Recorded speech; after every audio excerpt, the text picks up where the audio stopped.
Hello and welcome to Racing Incident, a Formula One and sometimes other motorsport podcast in an American accent.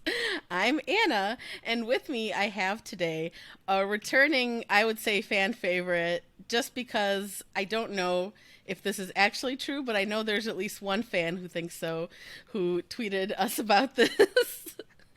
But anyway, returning fan favorite, a scholar and a gentleman, a fantastic human being, a man of style and class and taste, and of great intelligence and everything cool and awesome, Mr. RJ Young. Thank you, Miss Markov. Yay! I appreciate being on your show again. Very excited to talk about Miami GP. Very excited. Yay! I know. In fact, listeners, when I asked RJ what show do you want to be on to talk about which race, he specifically said Miami. So I think he must have some thoughts.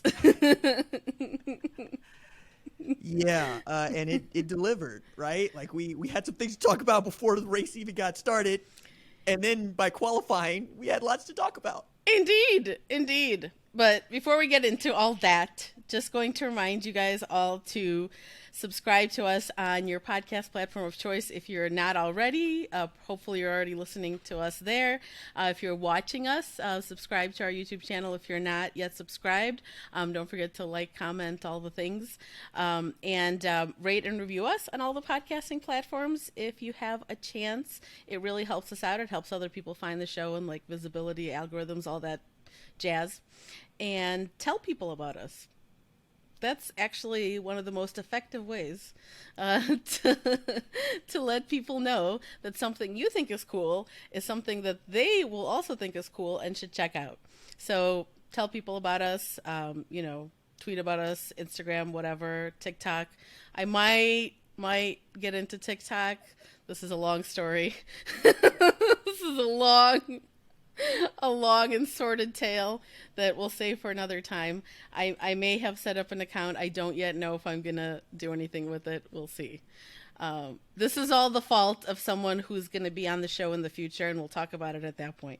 Okay, enough said.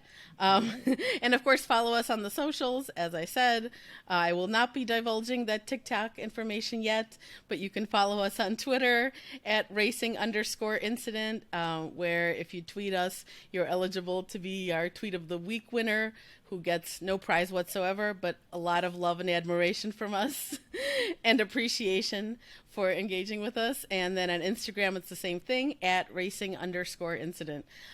Okay, so RJ, before we get into discussing, all the things that actually pertain to the race, which I'm always like, as a, I hope sometimes listener of the show, that we're not necessarily huge on talking about the actual race.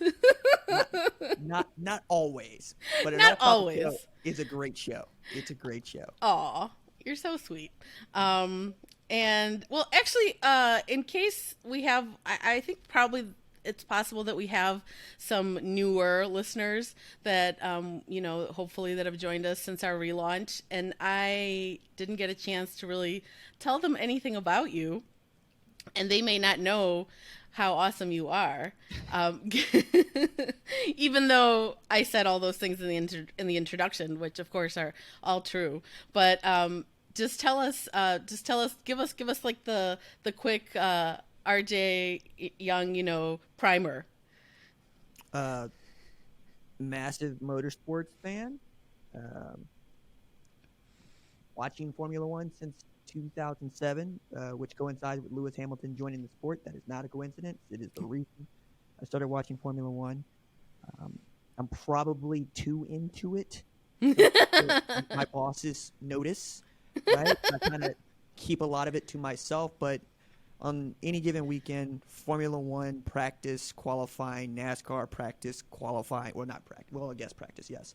And then if there's Indy on and I get there, I'll watch that too, especially during the off season. Why do I say the off season? Because my day job is that of college football analyst at Fox Sports, where, I'm talking football every single day, all the time. But when I do have time, I genuinely use it to do things like listen to Anna's show, excuse me, and frankly, just make myself even angrier as I look at lap times and play video games. And Speaking of video games, I think this is a good moment for you to share your recent coup that you were telling me before we started to record.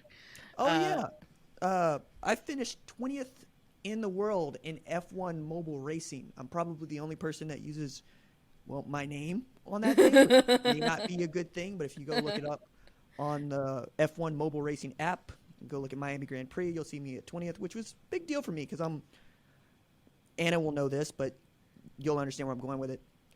I drove a Ferrari.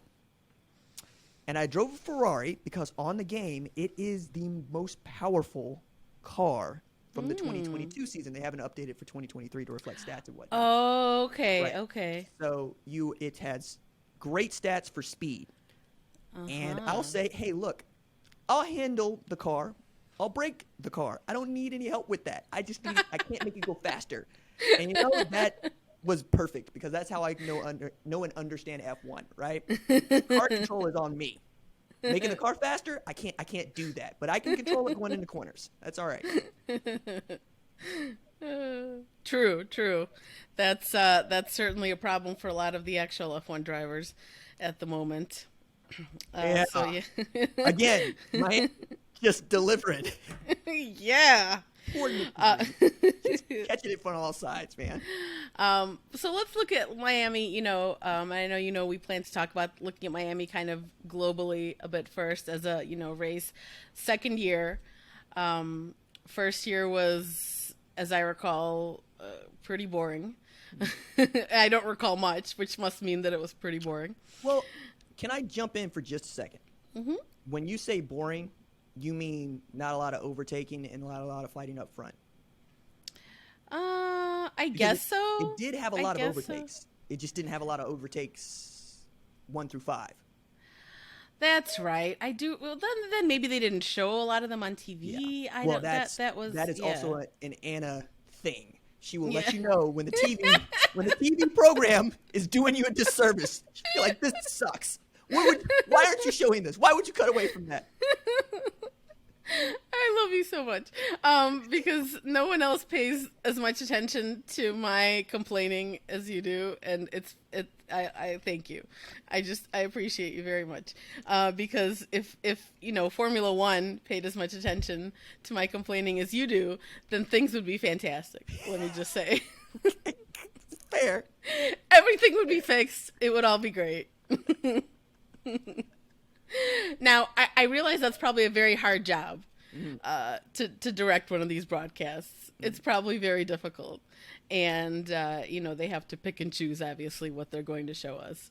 But yeah, it's just sometimes you see on the little thing on the left that there's overtakes happening, and we're not seeing them. Now, maybe they were boring, uninteresting overtakes. I don't know. Although... Well, I mean, I'm getting you away from your point, but your complaint about it being something that was, let's call it, unmemorable last year is one that a lot of people had this year, saying it was mostly boring. True. I don't feel that way. I don't either. Okay. I don't either, actually. I thought this year was much better. For me, anyway, it was, I think, I don't know. I feel like the people who are saying that it was boring again this year are possibly some of the same people who hated there being driver introductions by LL Cool J, for example, things like that, because I think that there are a lot of people out there who are predisposed to hate the Miami race and who will be hating on the Vegas race. Maybe I'll be one of them. We'll see. But you know the people I mean, the European fans. Look, I could care less about what people don't like about the Miami GP. Like, I mentioned this to you offline, that I believe Miami is the new Monaco, which is to say what Monaco used to be is what Miami is. And you and others have said that's probably going to be Vegas in November.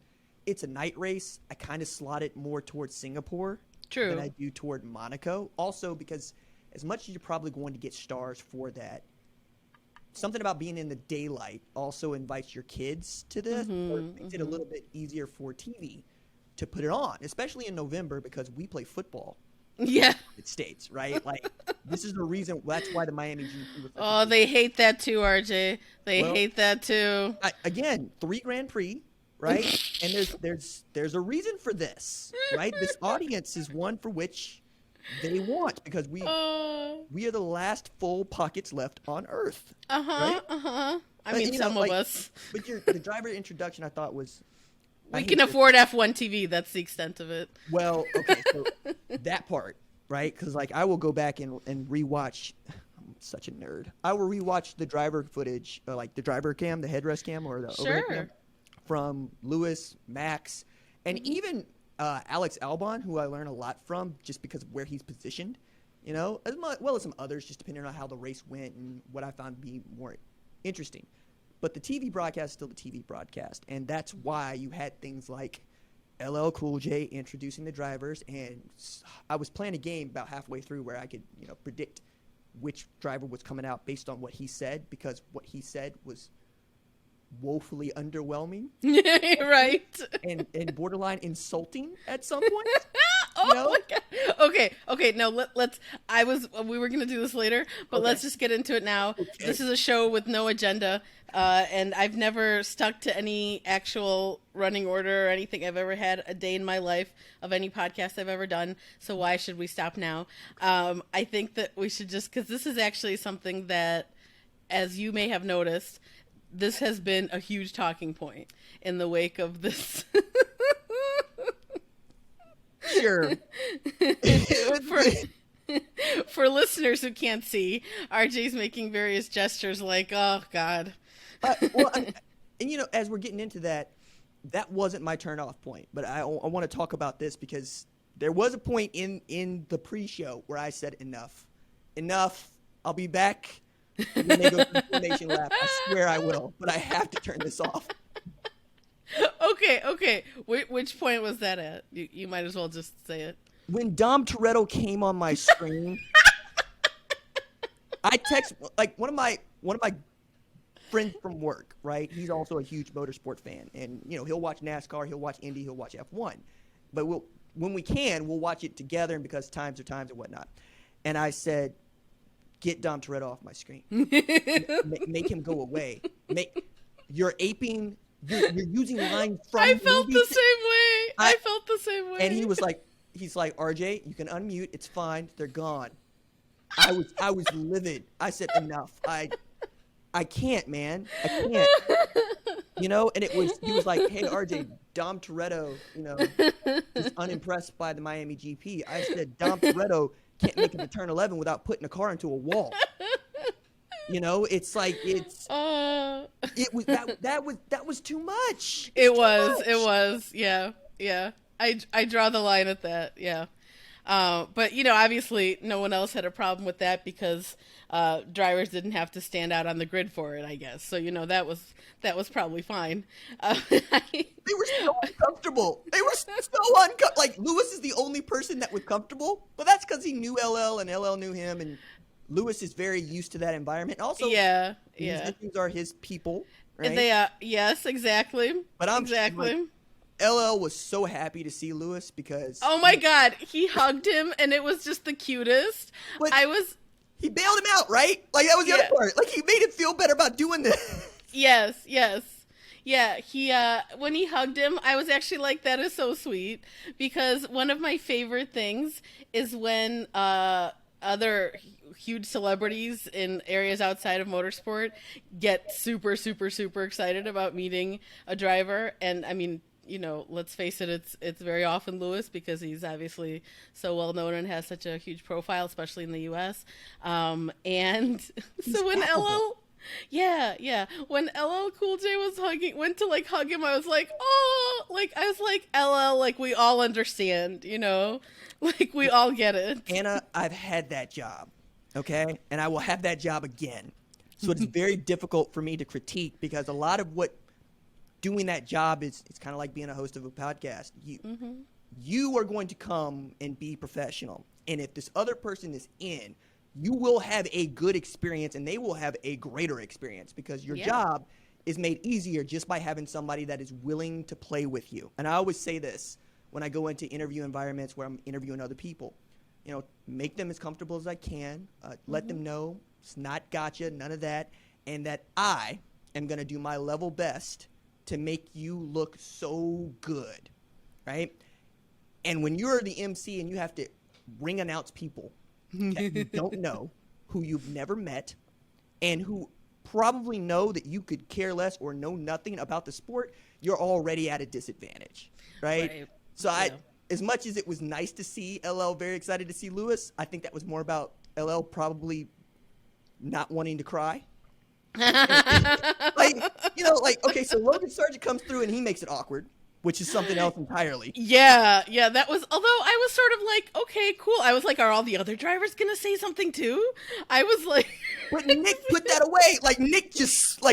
Yeah. And I was like, oh no, he's got 18 more of these. Oh my God, I was dying. I was dying the whole time. I mean, okay, but actually, surprisingly enough, most of the criticism seems to not be about the fact that it's LL Cool J, who the hell is he, the usual, like, why is the celebrity here, type thing. But, I feel like the criticism from fans has been, this is so stupid, this is so cheesy, this is like cringe, this is very American and we hate it because we hate Americans and we hate the way America does sports, even though like Formula One is just like, it's, they have this, I guess love-hate relationship with the U.S. sort of. Even I'm not talking even just about the fans. I mean, even the people at the top. Okay, maybe not Liberty Media; they're an American company, but they probably for them. But they're still learning. Right. They're still learning. Right. And there's this love-hate thing where you can tell that the people like the commentators who are British or whatever who are. Who like, let's say work for Formula One, the people on F1 TV or things like that, or even people who don't work for Formula One directly, who are all, let's face it, everyone's part of the same like pump it up complex, whether they work for F1 directly or not, if you're, it's an enthusiast, press, so to speak. So people are, I feel like there's always this like, oh, this is how they do it in America, isn't it great? But like really they hate it. A lot of them hate it. Well, why do they hate it, right, is a very good question to ask. If you were going to try to approach it academically or even enthusiastically with a nod toward anthropology, right? And I think this really has to go back to the days when Bernie Ecclestone ran Formula One. As a matter of fact, I cheated because you told me what we were going to talk about, right? So I'm going to show you. This is a pretty good resource. Oh yeah, I've heard of this. So on Bernie Ecclestone and how he came up. So for people listening, it's a book. What is it called? It is called No Angel: The Secret Life of Bernie Ecclestone. There we go. Right, and it is by what's Tom's last name? Tom Bauer. Right, and there's a section in here because I was always interested in why Formula One never actually caught on in the United States, though, like 1982, there were also 3 Grand Prix run in this country. Yeah, yeah. The teams were like, they have lots of money over there. Why don't we have some?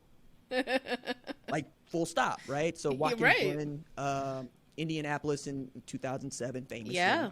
Phoenix and whatnot. But he's been, like, Ecclestone was famously ambivalent about the American audience and also treated us a lot like Enzo Ferrari would treat us, which is to say, they are rich bumpkins. They don't know what to do with their money. And, he also had this really draconian way of setting up the circuit. So the reason that Formula One never fractured is because he was able to make the circuits pay him king's ransoms with the threat of, moving their race. And when he tried to bring that same business philosophy to the United States, the track promoters were like, no, like there's no profit here for us. Like, yeah, but you get to stage a Formula One event. And my goodness, as a person who came up in radio, I've heard that sort of a pitch many times over, which is, hey, we're going to give you exposure. No, pay me. Pay me for my labor. Pavement As a former blogger and reporter and writer, yeah, we've all heard that. right. And I think Bernie's everyone in any creative field has heard that. correct, absolutely. And when Bernie decided he would not do that, they just stopped coming, right? And then you had the really horrible 2007, which is at Indianapolis, right? Indianapolis Motor Speedway. Right, the famous that was during the tire wars, right? Right. And that's I think half the teams had to pull out after the first lap. Yeah.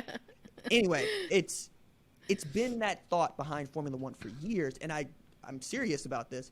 If Red Bull was not any good, if Red Bull wasn't good when Sebastian Vettel was there and doesn't dominate the sport in the way that they do now, I don't think they would be this far in to the United States, because Red Bull is not just an energy drink company. It's probably the best marketing company story of all time, right? Oh, Just full stop. And it was telling to me, you notice because you watch this stuff like I do, that mothers can no longer afford to be this title sponsor on ESPN's broadcast of Formula One. I know. Right? I know. Mercedes. Because Mercedes comes around to, hey, maybe we should also go after this American audience that has this wild fascination with our best driver, and not because he's the best driver who ever lived. I maybe have we to should say, mind that. pour one out for Mother's Polish, please. I got, when that first happened, and because that was super recent. Yes, that just happened. That was this year. Yeah, this year. When I first heard them say this is brought to you by Mercedes, I was like, holy shit.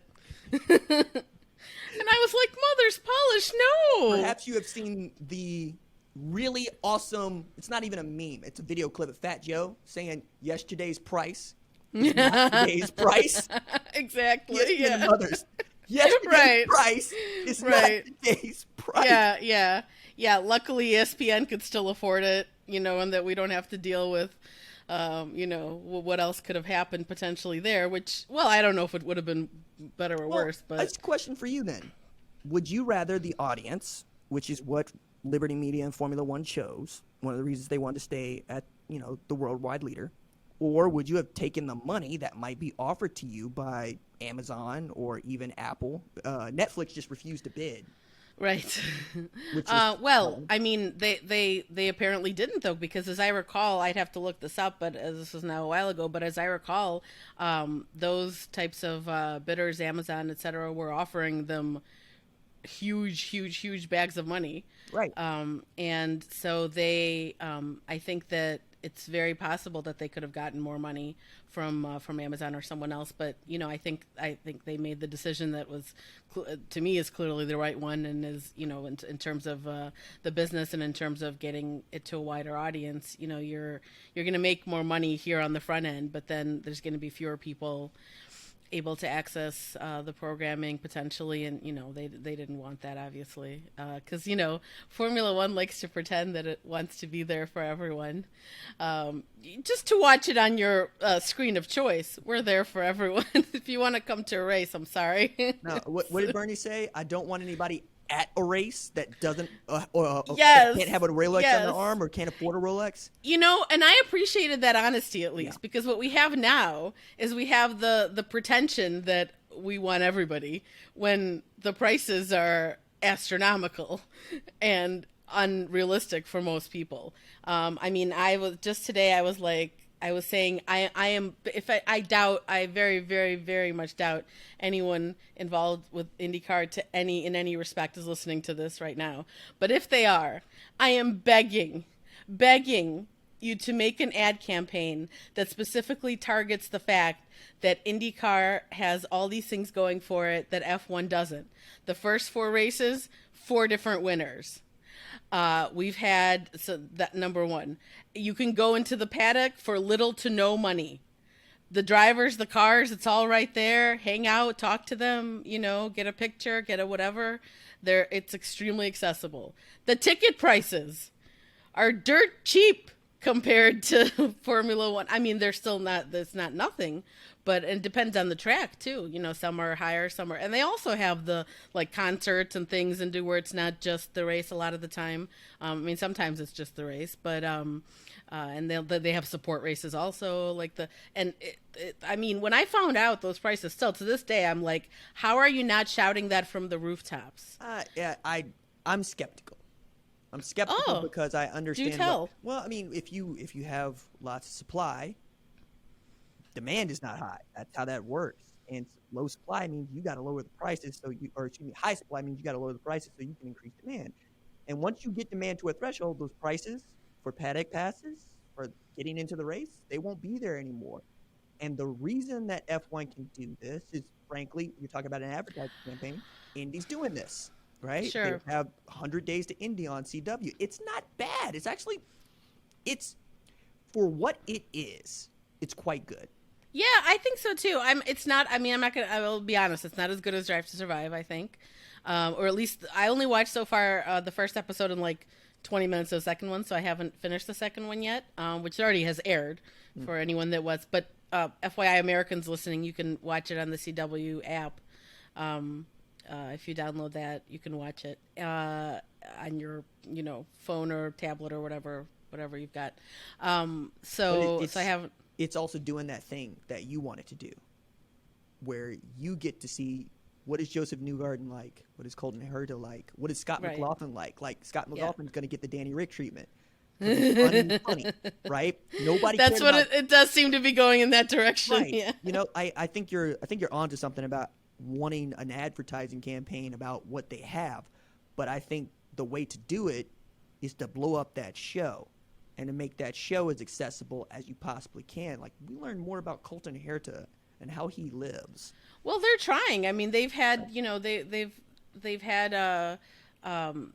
been trying their best for sure to publicize the show and to try to get as many people as possible to watch it, etc. Although, I mean, I will talk about this until the day I die. The fact that IndyCar on social media, I know they have like 1.5 people or whatever doing, like, it's they don't have, this is not Liberty Media, okay? They don't have a whole team.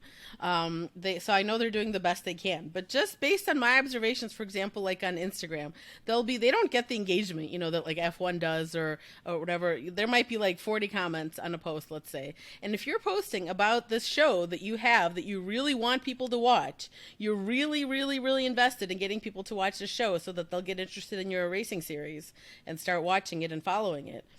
If out of those 40 comments there's like 20 or more asking, how do I watch this if I don't have the CW, or how do I watch this if I can't see, and you're not responding to any of them, then I have some questions.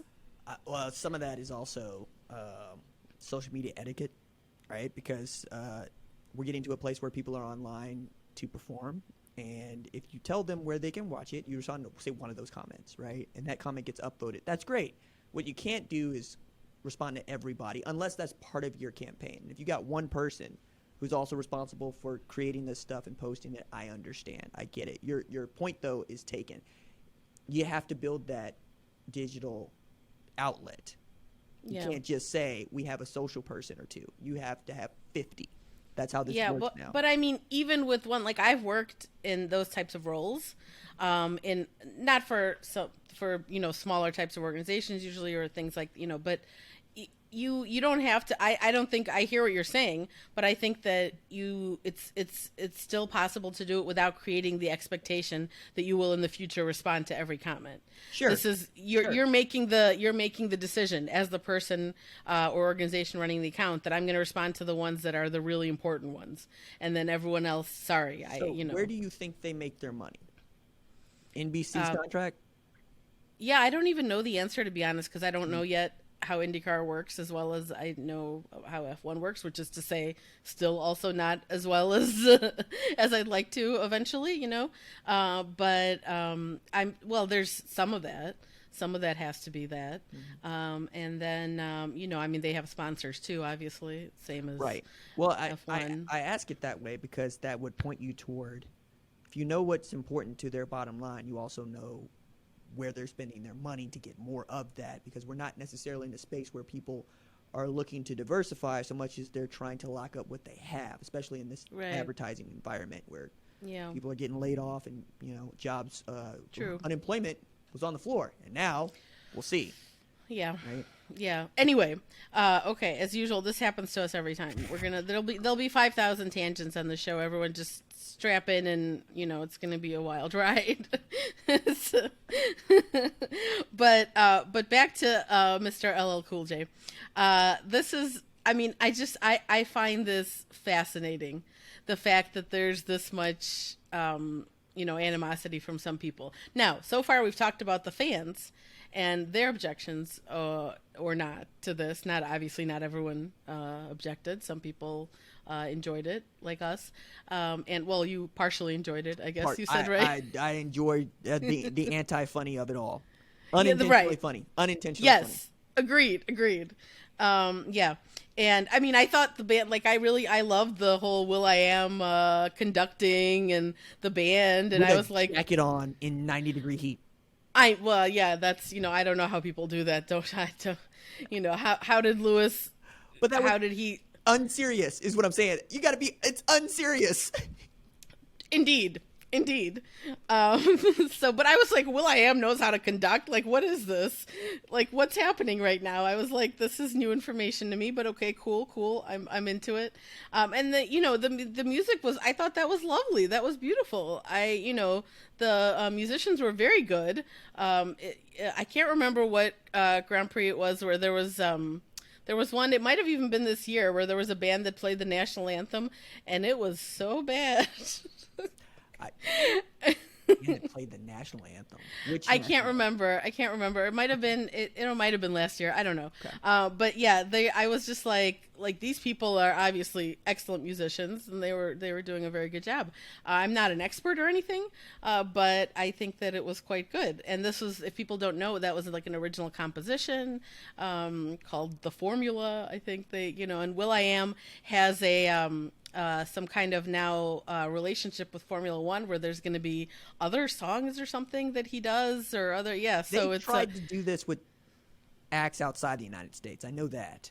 Okay. Yeah. Okay. They've done that before, but calling something the formula, the rules. I know. You're calling something the rules? Is that what you're doing? You're calling something the law? Okay, the name is bad. The name is bad. Like that part, right? So it's very clear. What you're saying is they spent a lot of money on this, and somebody overthought. Most likely. Somebody overthought. Most likely. That's how it feels. Feels like a lot of people had a year to plan, and got a lot of people to say no for the right dollar amount, and this is what we got. Okay, you're not helping my case here, but all right.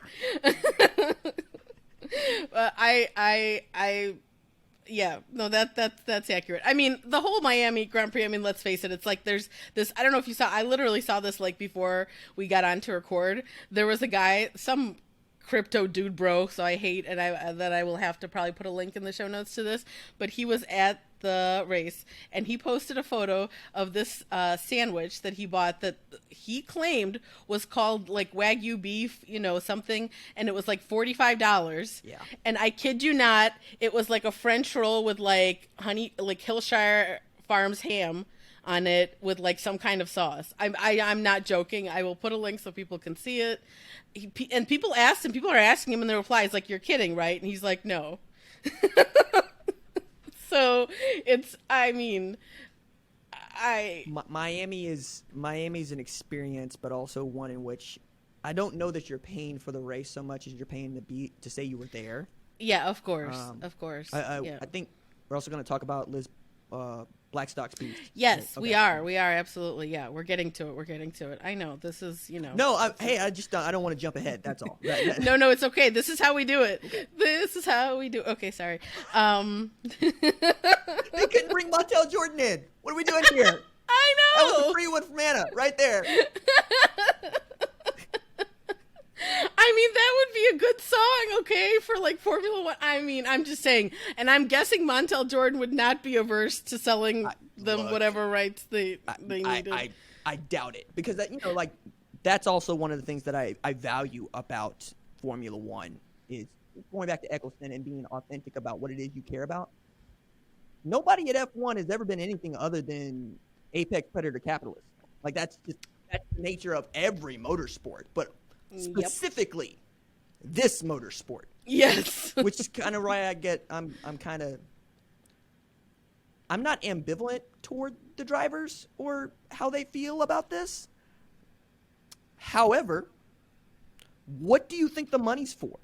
It's not for you driving a car fast. Yes, and thank you for saying so, because here we go. This is what some of the drivers had to say about the whole LL Cool J introduction gate.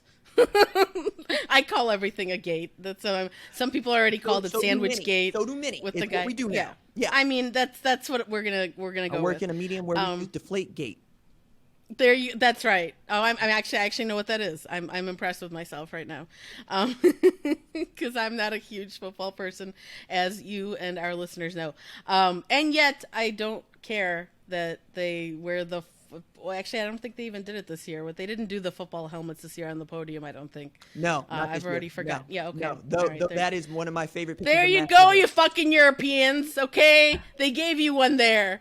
I'm sorry. Okay, I gotta say, I am the least patriotic person in the world, and yet when it gets to these European fans who are bitching about the Americanization of Formula One, I become like, America, fuck yeah, because I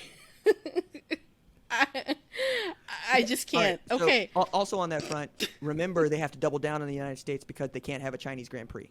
Just exactly. I'm gonna throw that in there. So like you can, yeah. You want to get angry about it.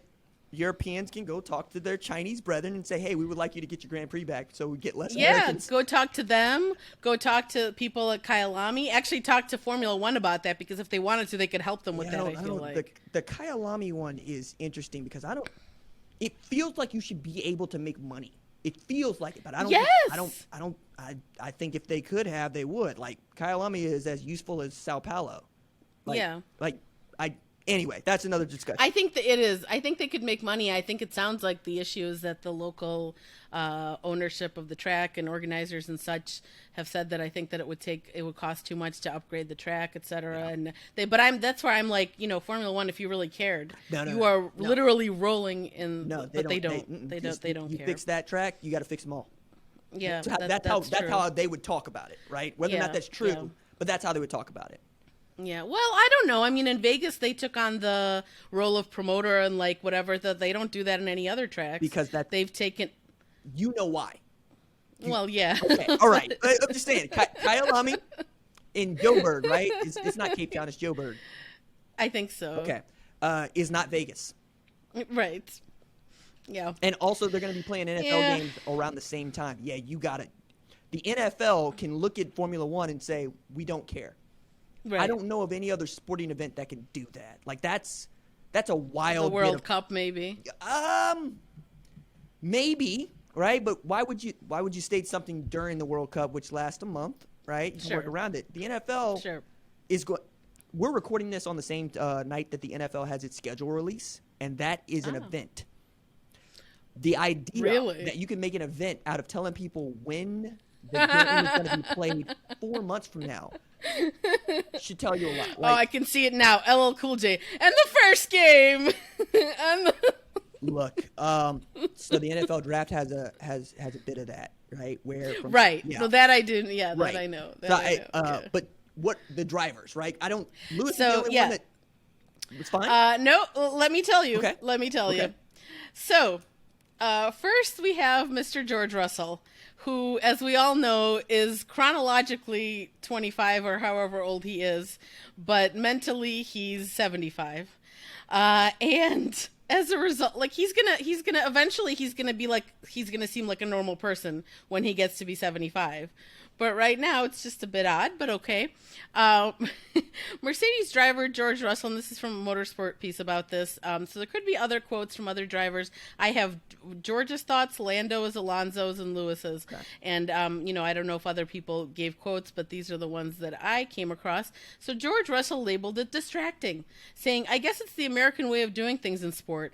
Personally, it's probably not for me. I'm here to race. I'm not here for the show. I'm here to drive and I'm here to win, which of course is George's like entire line now. Like that's exactly what he said when he had that thing with Max in the sprint race. Hey, George, in Baku. George, for a person that's here to win, you ain't done none of it. So I don't lie to us. That's all I'm saying. You know, it should be I'm here to try to win. There you go. There you go. Anyway, he went on to say it is distracting because we're on the grid for half an hour and all of our overalls in the sun.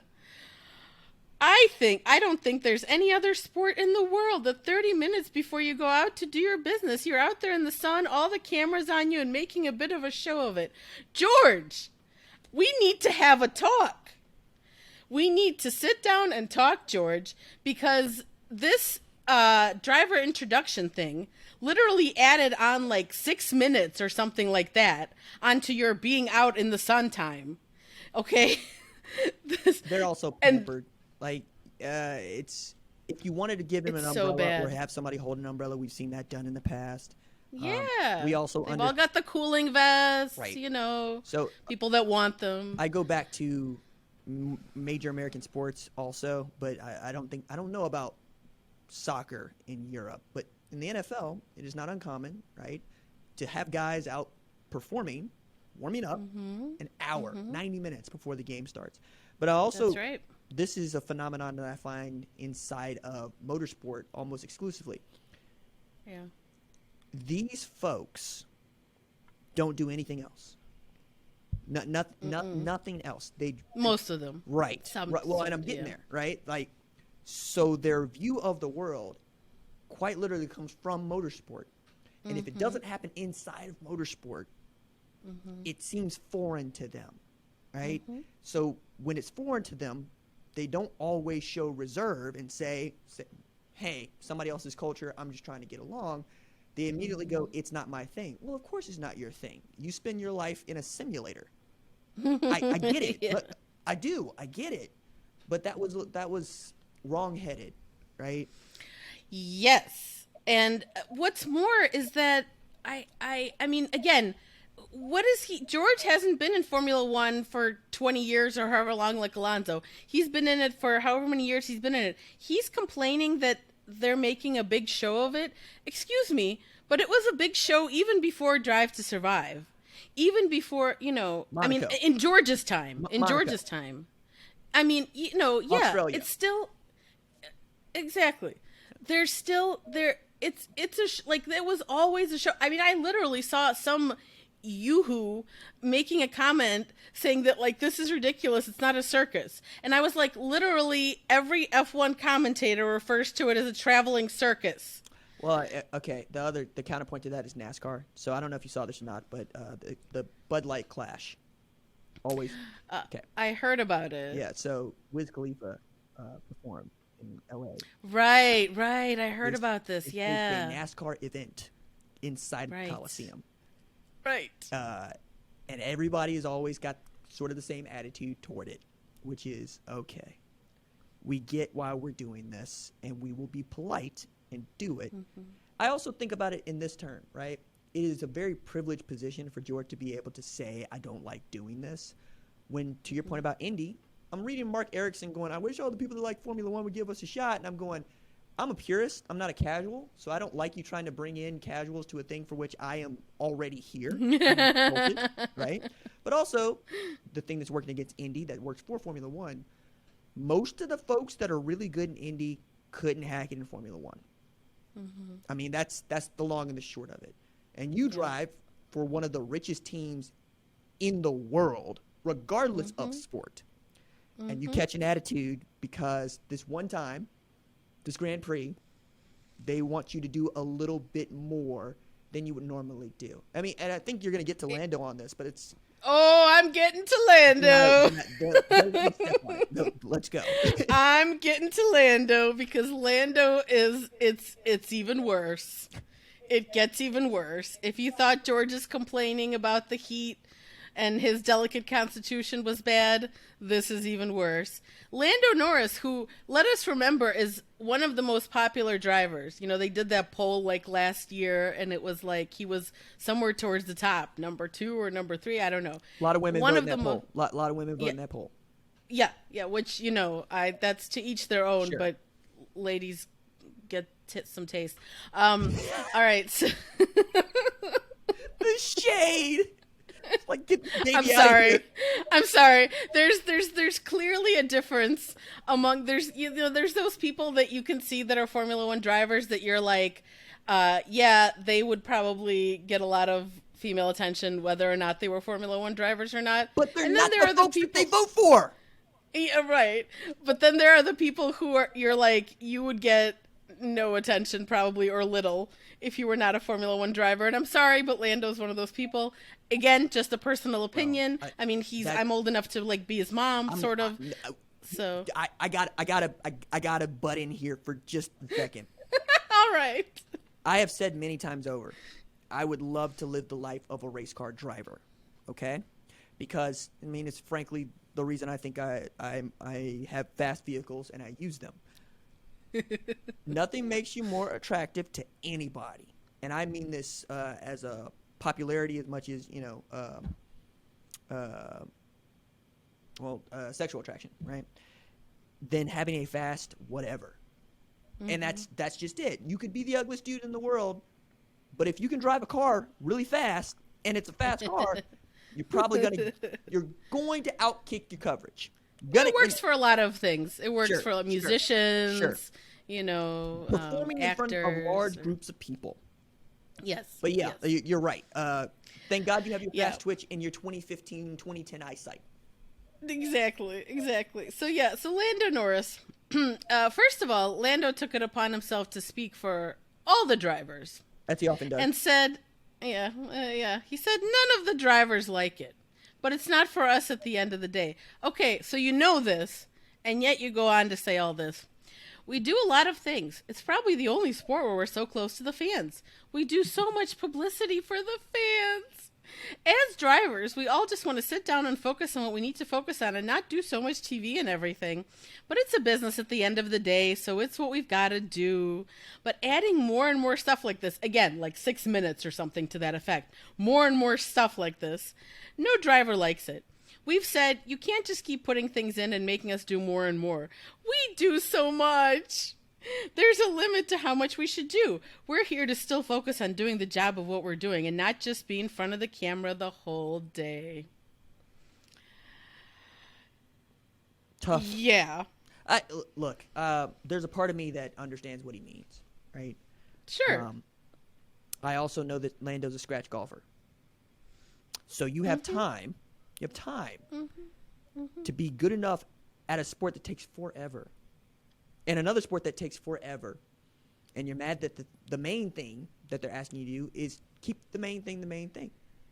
And the idea that you're doing all these things on TV, I understand in one way or another because flights are long, travel is hard, but I also don't think he recognizes or often cares, and many of them don't, that this is somebody's only opportunity to perhaps even see them on television, quite honestly, let alone meet them. And you drive for McLaren in 2023, which is like driving for Aston Martin in 2021. You're in an orange crap box. You need all the goodwill you could possibly bring in. Okay? Exactly. You're not fast. You won't be fast. If anybody could get actually upset about this at this point, it is the dude that is upset about everything. Literally everything. So I'm hearing what Lando is saying, and I'm also going, give me the money back if I'm McLaren. Yeah. Give me the money back. Yeah. Danny Rick's right there. We'll just make the car for him now. How about that? I'm joking because that won't. That won't happen again. That won't happen again. Surely that would be scraping the bottom of the barrel. But I'm sure they could find someone else. But the thing is that's what kills me. That's what kills me is like these guys again in these highly privileged positions being paid millions of dollars to still have time to go golfing, to go to other things, to do other. Now I understand where Lando's coming from. He works for a team that has like no spot left on the car for a sponsor, I think, because they've got so frickin' many, because Zach Brown is, Mr. Sponsors, and they've got, and so I get it. They're probably, in your Lando Norris, even though you've been there for 5 years or whatever, you're still fairly, you're not so super established yet in the sport. So I get it. I know they've got you, like, they're riding you like one of those horses at the Derby. Well, like those boys are having to do, that they're having to do every single stupid video or whatever for a sponsor or an event or do this or, and they're not thrilled about any of it, obviously. And so here, it's like the straw that broke the camel's back for Lando. He's like, now I got to do this introduction thing after all the other shit I already had to do. Okay, so like we're also talking about a guy that hasn't won a Grand Prix. Again, that's 2 on the list so far who have things to say, who have never stood atop a podium. Yep. Look, we're also talking about 2 Brits, and 2 Brits that have the entire country on them, because as much as I think Lewis is going to race until he's 50, a lot of them would love to see someone else that is British, challenge him for whatever, even challenge the Red Bulls. Someone of a lighter complexion, perhaps. Well, I didn't even take it that far because the idea of Lewis. Some people in the UK, you gotta. Well, as you know, Lewis is impossible. Like Lewis is not supposed to exist. Right. Like that. Right. But that's another discussion. Yes. I just tend to look at both of those dudes and go, okay, you're from a place where it's usually cold. It's not in Miami. It's actually quite hot. You're from a place. Okay, but let me stop you right there, because Lando Norris specifically, I have watched very closely what he wears. Okay, because this is what I do. Now, he doesn't wear anything cool, but what I mean is he is obviously someone who runs cold. I can tell, because he is, and what I mean by that is I think I'm saying that correctly, meaning he will wear a hoodie with long sleeves and a hood in Miami, where it's like 1,000 degrees, and he seems perfectly comfortable. So don't tell me that. Well, I wear the hoodies in 1,000 degrees because I feel comfortable, not because they like. It's more about, do I feel comfortable in this environment if I have a hoodie on or a T-shirt, right? As opposed to interesting. actually being warm or not. Now, if we left it up to Anna, everybody would walk around like Lewis when he's working out. No. Come on now. Everywhere. I know that's not for everyone. I get it. Like, I'm cool. That's fine. Like, all I'm asking for is you to do an Esteban Ocon. It's for you to do a Pierre Gasly. It's for you to do, I'm not even asking for Zhou Guanyu here, people. Okay? Because he's already now, like, he's trying to get to Lewis's level, and he's doing a pretty good job. I'm not asking for any of that. I'm asking for, like, at least just wear something that's not your team kit, like once in a while that's not a hoodie or that's all I'm asking. If you had Joseph Newgarden in Lando Norris's seat, you would be a much happier woman. That's what I think. Yeah, perhaps. Although not my thing, Joseph. Even though he seems very nice guy. I was gonna say he's just a nice guy. That was it. Yeah, just a nice guy. Yes, he's very, very, very nice. Yeah, Joseph would not be complaining about being introduced by a soldier or anyone. He would not be complaining. I mean, I that was the only time, as I don't know if you may recall, but that was the only time I felt kinship with Fernando, was when he drove by Yuki or whoever it was and like wagged his finger at them on the grass. No, that was in Austria. Yeah, and he's done that to like more than one driver, I think, who are of the younger persuasion. And that when that happened, I was like, yes, I understand. I get it. Being like the same age as Fernando, basically. Anyway, so yeah, Lando, I couldn't be less impressed with your complaining. Like, it's probably even worse than George's, because George's is more just like he's a delicate flower and it's hot and we shouldn't be, and I'm here to race him to win, his whole thing. That's his whole personality.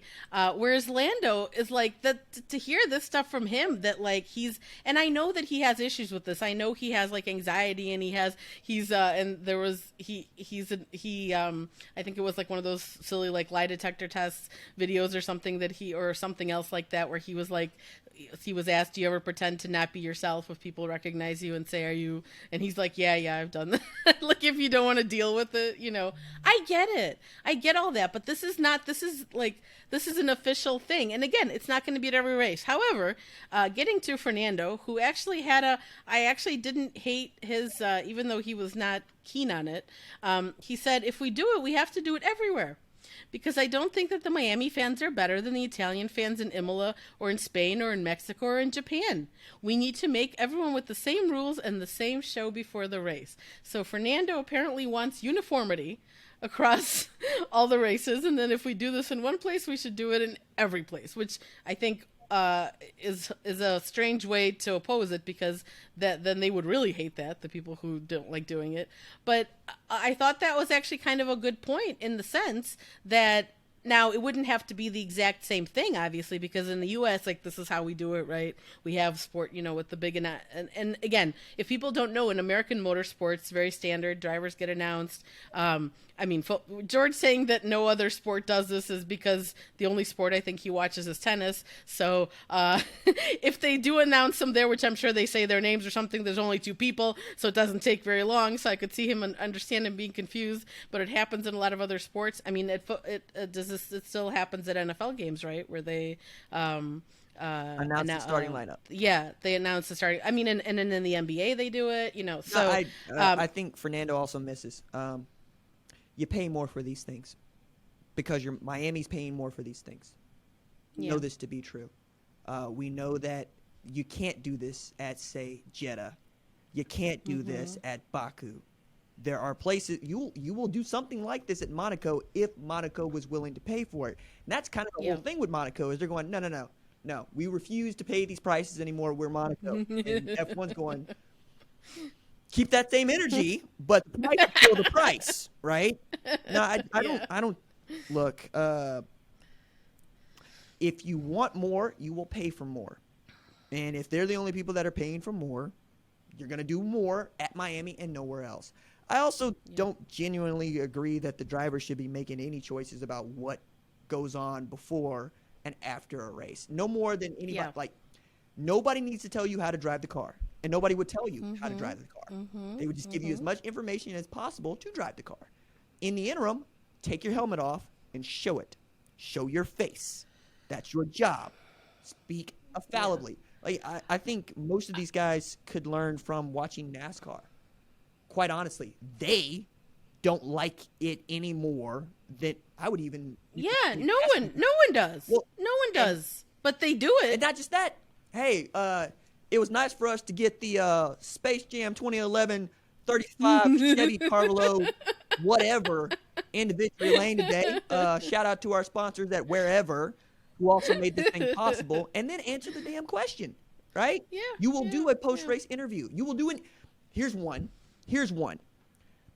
I'm always curious when I'm watching a NASCAR event and the booth calls a driver who is in the car driving around the circuit to ask them, not even about the race, but how do they feel, right?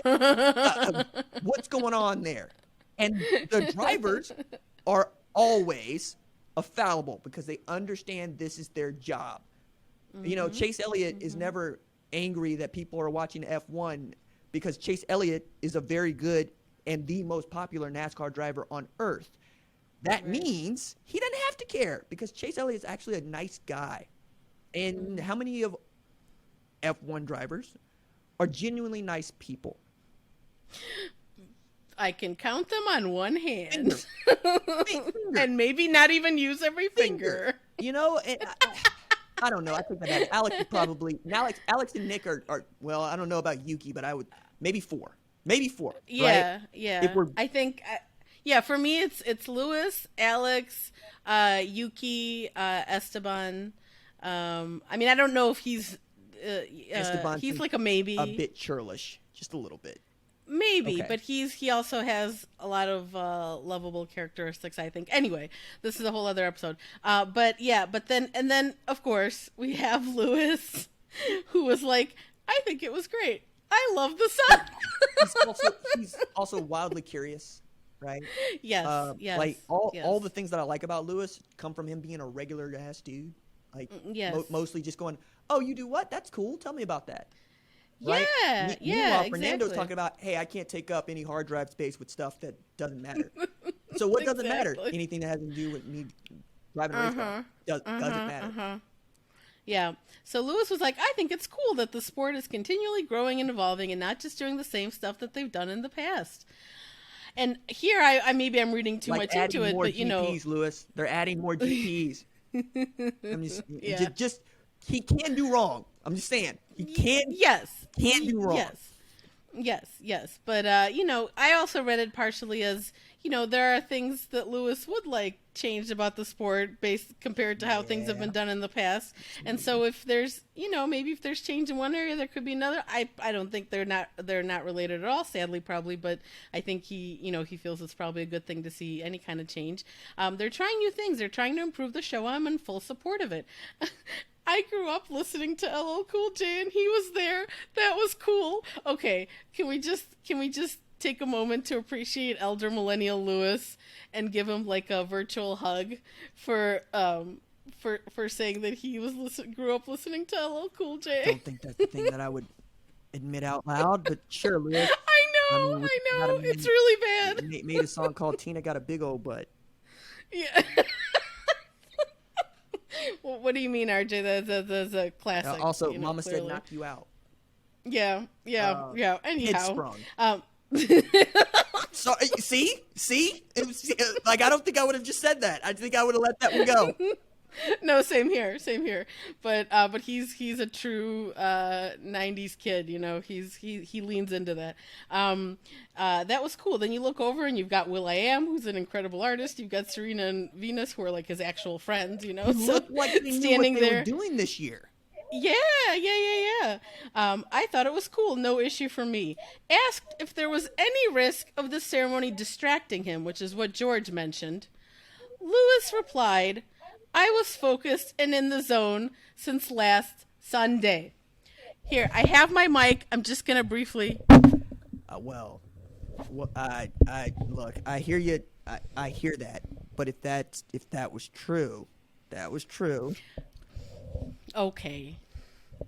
But Hey. I think that's how he genuinely feels.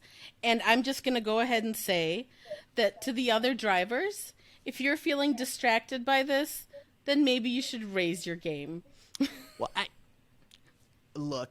I think a lot of this talking about being distracted. You know what's distracting? Charles spinning out in Q3. Yeah. That's distracting. What else is distracting? Nick DeVries, that was before any LL Cool J that's what I'm intervention, saying. let Like, me say. all of the things that could go into you not being good at your job happen when you're in a car.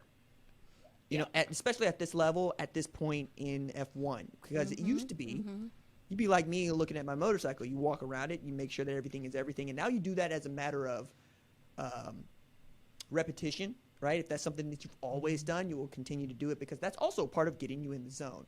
There are parts of your process that always will be a part of your process, and these things don't need to count as part of your process.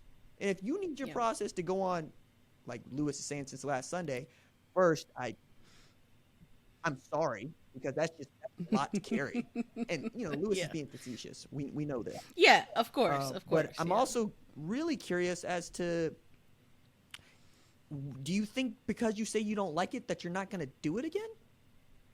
Exactly. So why say anything? Exactly. Like, why not at least take Lewis's tact and be like, nah, it's fine.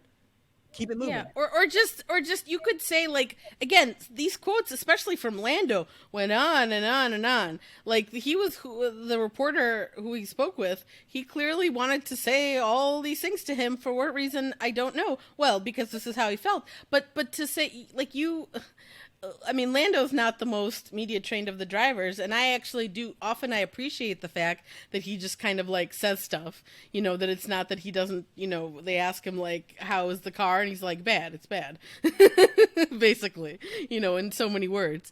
And so some of it is kind of like, okay, that's, different and refreshing in some respects, but something like this, like you could very easily have just said like, Yeah, I didn't love it, but I know it's for the fans, and we love doing things for the fans, and even if we don't really like it, it's a small price to pay, Well, something and like you don't that. even need to talk for very long. Like that's you Exactly. don't. I mean, because he did. Just stop Well, talking. yeah. Like he stopped talking about how bad the car was. Like he was asked. Like the upgrades that we Yeah. got worked. Car's just not fast. Yeah. Yeah. One stop there. I mean, I have to one last thing on this before we move on. Um, I feel like a lot of these guys are, and something you said before is that that there's so much about most of them, the vast majority of them are just so about the racing and nothing else in their life, and they're so totally focused on the racing, and especially like with George's comments, like, yeah, I'm here to win, I'm here to race, I'm not here for all this other crap, whatever. But I have an idea for you guys. You want to just race? You don't want to do all this other stuff? There are plenty of other racing series where you can just race for the purity and enjoyment of the sport. You can go down to your local karting track, or you can do, but if you want to, you want to be race at a high level, right? So, even if you consider F1 to be the highest, which is arguable, maybe you can, there can get some more. But anyway, the point I'm making is go and race somewhere else. Sure, you're not going to make millions of dollars and live in Monaco and be able to go on extravagant trips and, do all these cool things. But you'll be racing and not having to do all this silly publicity and TV stuff. And if that's really what makes you happy, I mean, by all means, go and do that. Like nobody gets into Formula One under the assumption that the only thing they have to do is race. Literally nobody. And yet it comes to something like this, and they're going to pretend that this is this extraneous thing that they, again, like a 6 minute. I mean, they literally, in that motorsport article, I don't have it pulled up, but they were like, here's how much longer it was. Well, you're also taking the tact of a parent, which is to say, oh, you're telling me that you only wanted kids without all the things that come with kids. Mm-hmm. I am sympathetic to that. I also am probably too realistic and rational about all these things, because you will do whatever you have to get to Formula One, whatever you have to. And when you get to Formula Sure. One, you get to do what parents do when they have children. You get to act like you have children now, and you get to say things like, I have to go and attend to this kid, or, I can't because we have whatever going on Saturdays, or how can you put this thing on my plate knowing that I have daycare? All these sorts of things that I think parents would be like, yeah, that all checks out because there are more of you. For instance, if I were to say that a parent should not be able to vote because they have kids and they have a vested interest in their kids' schooling, and right, there you go. You're already there. It's a non sequitur. So or not sequitur. It's a non starter. So I kind of look at this stuff and I try not to take it too much on its face, because I get that people are upset and mad and it's hot, right? I also get that George and Lando probably don't say this in January. They say this when they see Red Bull is unstoppable.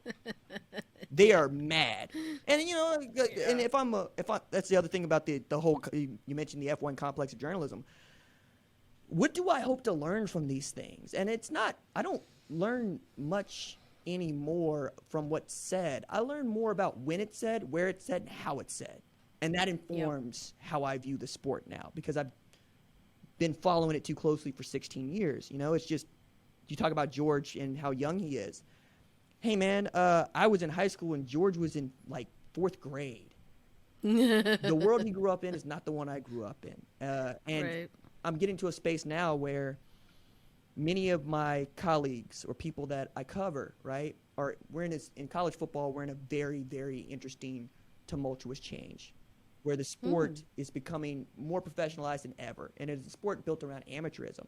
So I have colleagues that Right. grew up like I grew up with that amateurism as being what they always wanted to pursue, the kind of complex that it was. That's not what it is anymore. So if you want to do it here, you have to do it this way. So I hear from coaches and players all the time about things they don't like doing or having to do. Like, I'm going to. Okay, interesting. It's It's a little bit similar. well, yeah. It's also, people have more access to more things. So the Right, gatekeepers are right. no longer the gatekeepers. Like, this is the point to raise about Formula One. You're going, there are other series. Mm-hmm. How many of them are on television? How many of them are on television internationally? Like, Exactly. it just, Yeah. I gotta, that conversation is one that I kind of put to the side because it doesn't feel like there's a resolution. Yeah. Yeah. No, there's not. There's not. And again, at the end of the day, I still mostly, I can't help but look at it as complaining from Can I, people who are extremely privileged, well, and extremely that's the part. And we entitled, hear them you differently know. if they were not as privileged as they are. Yeah. Yeah. And that's I think the crux of all of it. It's always going to be the crux of Mm-hmm. what we're talking about. Yeah. I mean, so often we hear those platitudes of the fans are everything. Everything's for the fan. If it wasn't for the fans, we wouldn't be here. Et cetera, et cetera. Oh, And I'm sorry. Finish. oh, I was just going to say that they kept during the COVID year. They were like, oh, it's so sad. They were all like, when people started coming back, when it was safe to come back to the circuit, they're like, oh, it's so great to have the fans back. It's so great. I mean, just it's just and the drivers were saying those things too, not just the people in the positions of authority and all who are planning these types of events. Well, and it's true, right? You are not a casual fan, and you take people at their word. If that's what you believe, you want them to say it. If it's not what you believe, you don't say it, right? That's not Yeah. how the rest of the Yeah. world might hear what's being said or even see what is being done. But to Yeah. that point about privilege, throw this at you. So we're talking about how much it costs to go to races and whatnot, so forth, so on. Yeah. Bruce Springsteen did a concert in Tulsa. Okay, I learned about it on a Tuesday afternoon. The concert was Tuesday night. I was like, okay, it's down the street from where I live at the BOK Center. Cool. I wonder how much tickets cost. I got in for $7. Wait a minute. $7. $7.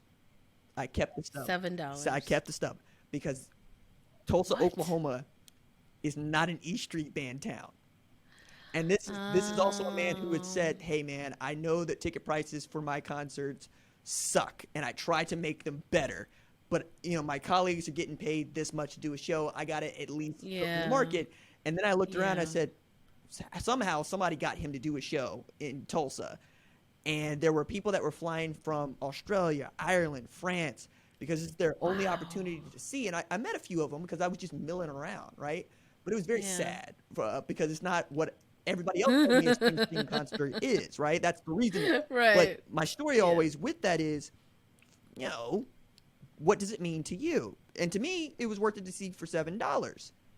Not Sure. necessarily worth it to see for 70 or even 700, which is what, a lot of people are used to doing if they can get the tickets in the first place.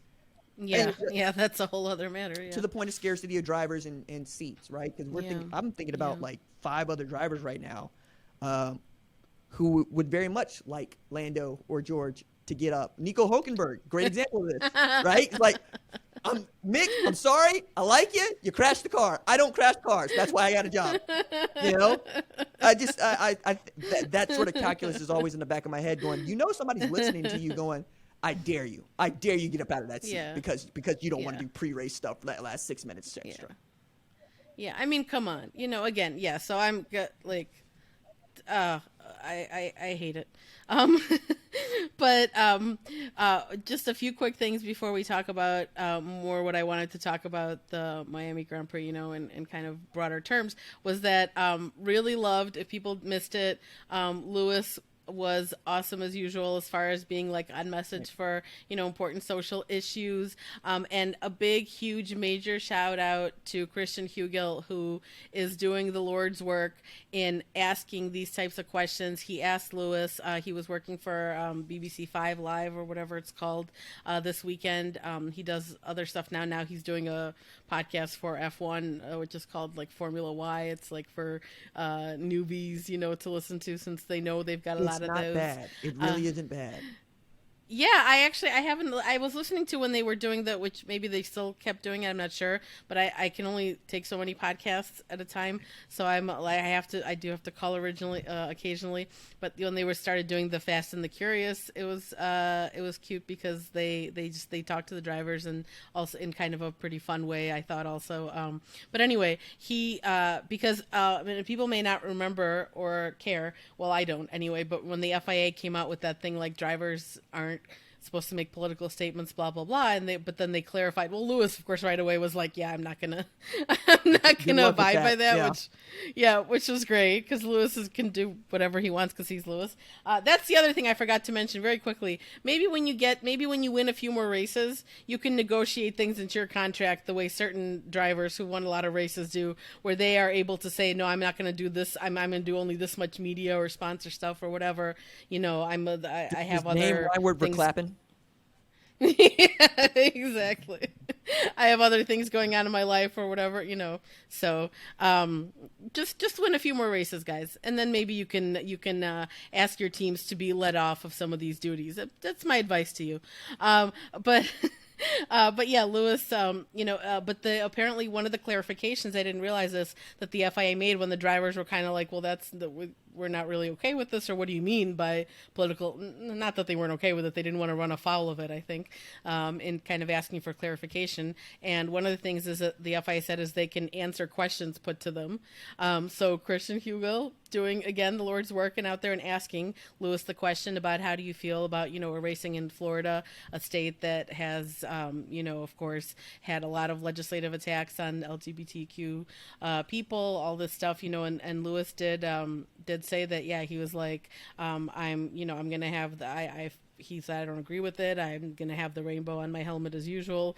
It's no different to when we're racing in Saudi, which got so much attention that Ben fucking Shapiro tweeted about it. He said, yes, Florida is just like Saudi Arabia. You're a genius. Because it was Jenna Fryer, who works for the Associated Press, has covered motorsport for them for forever, wrote a brief story about it, and so that got Ben Shapiro's attention even, and I'm sure lots of other right wing morons. If people don't know who Ben Shapiro is, I implore you to keep it that way.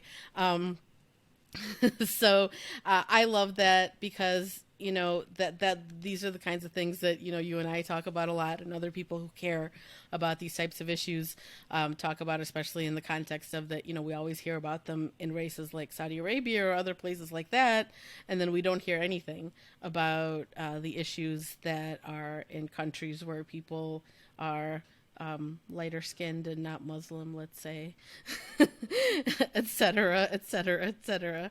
So I really appreciated that from Lewis. And again, Christian Hugo, you're awesome. I'm sure you're not listening either, but really appreciate it.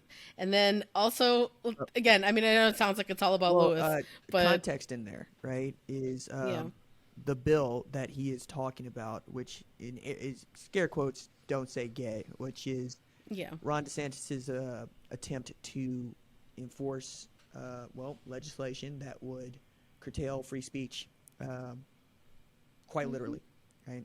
The issue with this is honestly coming back from the academic side with universities that have policies or had policies, right, about code of conduct and what you can and can't say. Those things are on their faces were problematic because they are infringing on First Amendment rights, right? The right to free speech. But the thing about that is it guarantees the right for you to say what you would like to say, not for you to curtail what others can say. And Mm-hmm. that is the rub here. At the bottom of all of this, right, especially as we get into other conversations around race and gender, I think it's important to be very, very clear that when you are trying to curtail what other people might say, you are saying you do not believe what you are saying. You are saying that your faith and your beliefs are dependent on what other people believe and think. Mm-hmm. If you need other people to agree with you to go through the world, it is going to be a very tough time for you individually. Mm-hmm. Self-confidence, right?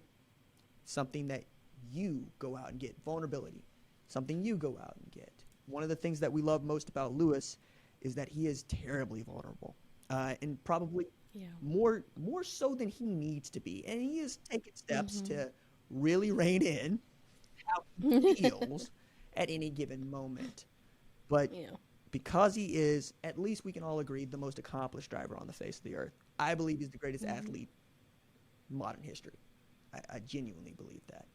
But it is really important that you don't believe that Lewis is doing this so that you might not say something. He's doing this so that we all can say something. Exactly. Exactly. Yeah, I mean, it's, for people that don't know, I mean, it's deeply troubling what's going on in Florida and lots of other U.S. states actually as well, not just Florida. And Lewis is pretty much now the only driver we can count on to say anything about it.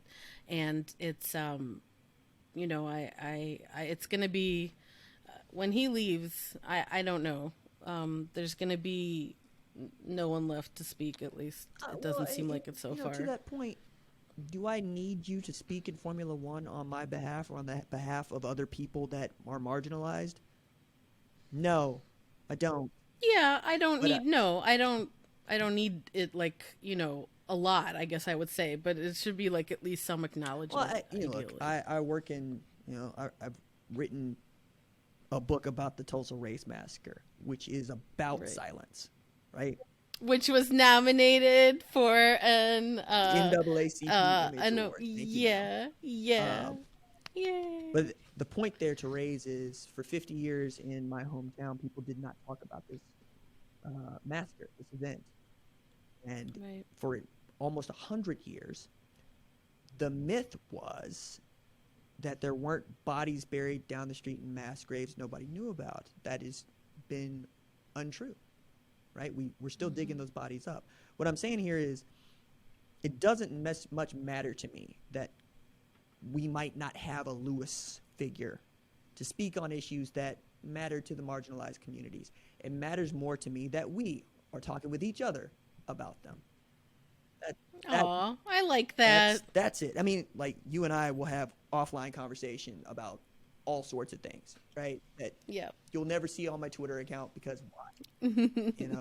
I know. But also, it's I think I love Lewis not because he's sticking up, but because he's thinking. And I would love to see more people. Like, for instance, I don't think that Kevin Magnussen doesn't believe what Lewis believes. He doesn't talk about it, right? Exactly. I remember you remember the jewelry thing? Because he came with all the jewelry last year to Miami. And I love Kevin Magnussen's take. He's like, I wear a wedding ring, dude.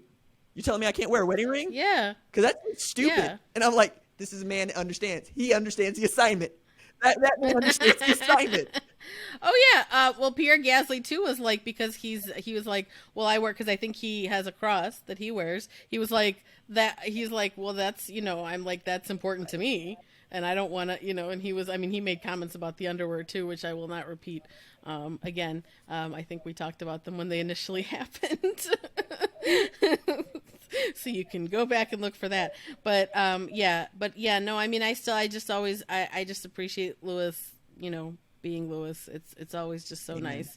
Of course, the other fun thing from the weekend, well, there were a number of them, but there were Miami's insane. Like, if you tried to, I used to be like that fan that tried to consume like literally like all the content, all the things, all the silly little videos and whatever. That's it. I've given up.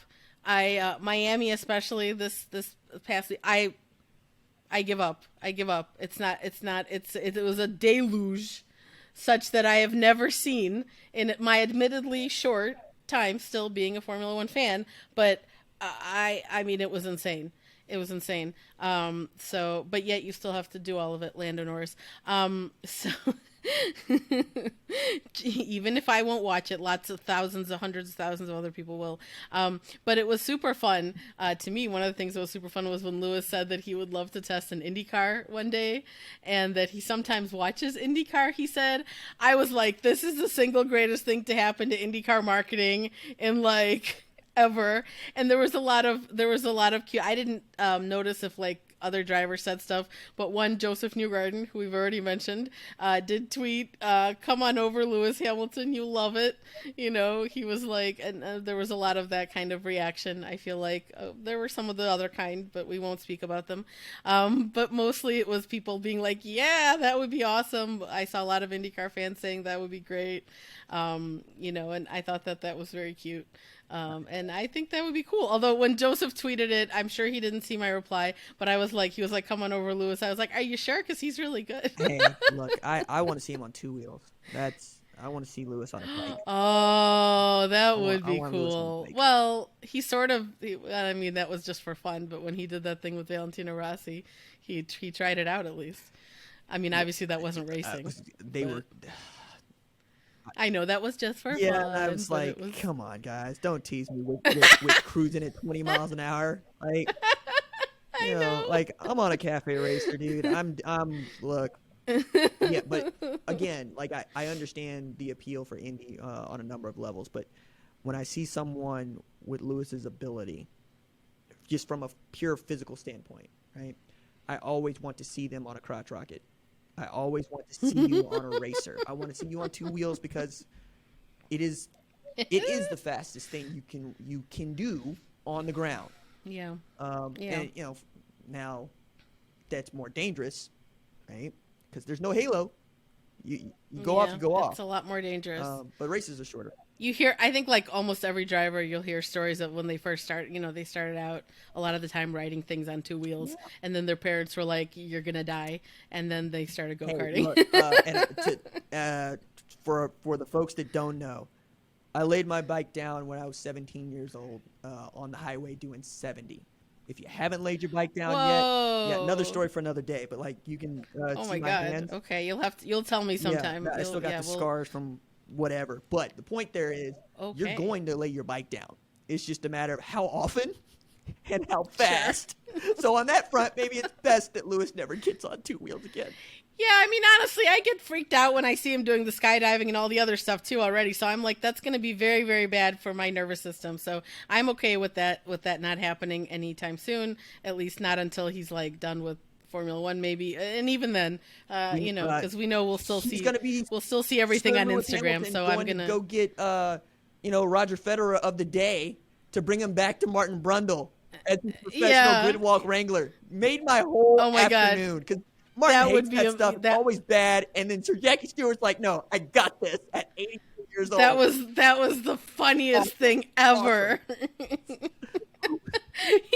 They were trying to, it was like security there trying to like not let him like go, or he was like, "No, I'm Jackie Stewart." Roger knew who he was and did what he was asked. Like, that was the best. I love all of that. Oh, Roger, he seems like he respects his elders. I think maybe, you know, also what was perhaps the international sports statesman that people knew the most about, right? Because who didn't like Roger Federer? That's right. So yeah, but yeah, and then just as a quick aside, because this is and by the way, all of this stuff kind of encompasses. I'm not really going to do our like best social content thing that we've been doing lately. All of this stuff that I'm talking about is basically it, like stuff like Joseph Newgarden tweeting Lewis to come over to IndyCar, you know, Lewis. I mean, again, Lewis's most of Lewis's fits over the weekend, I would say, generally are going to go in that best social content column, like especially, of course, the Rick Owens jumpsuit with the sequins. I mean, it was okay. It didn't bring what last year in Miami brought, where, you know, people died. But RJ, you should not be rolling your eyes, because you yourself are also very, very well dressed. But I don't push the frame. You know? Like between Russell Westbrook and Lewis Hamilton, you know, I might, those dudes might show up like the Cookie Monster. You'll never see me do that. How about that? I know. That's the thing. It's like, you know, you see him for now. I'm gonna keep working on it. Golly. Okay, it doesn't have to be for your day job. It could be like something else. We'll talk. But yeah, so of course, there was like the recent news that Brad Pitt's gonna drive a Formula 2 car that's like this altered I mean, I guess they're gonna, I mean, I'm sure they're So gonna somehow they're have to going. like. So Mercedes is dressing up a Formula 2 car to make it look like a Right, Formula right. 1 car, and Yeah, he's yeah, going to. yeah. He's already driven it at Paul Ricard. Oh, Yeah, really? he's I already didn't done that. realize he already But drove it. Okay, because I've been worried about. Well, I'm not worried about Brad Pitt well, because I don't have any positive feelings about him. But I was just like, how is he going to do this? Because I think there's support races in Silverstone too that they're gonna go in between. right, yeah, But I think yeah, the quote that everybody was banging around was, Lewis, what are you doing with this? And Lewis says, I'm working on the script to make sure it's correct. And again, yeah. it's not what you said. It's when did you say it, and where did you say it, and how did it sound?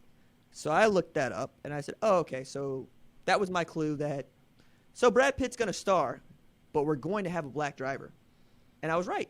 Because Damson Idris is also going to be in this movie. Oh, cool! I didn't even know that. For those of you who don't know, Damson Nice. Idris just finished Snowfall, Yeah. right, as Franklin Saint. Mhm. I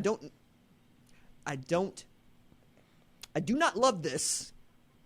Do not love this. Especially as we're about to get, is it Jan Martinborough? Yeah, Martinborough, who Gran Turismo, right? Is him, Oh, right? yeah, yeah. And I'm going, Hmm. all right, I get the Damson's English, British. I also get that Brad Pitt is probably going to end up showing this young black boy the ropes. Right. If y'all screw this up, I'm going to be very mad.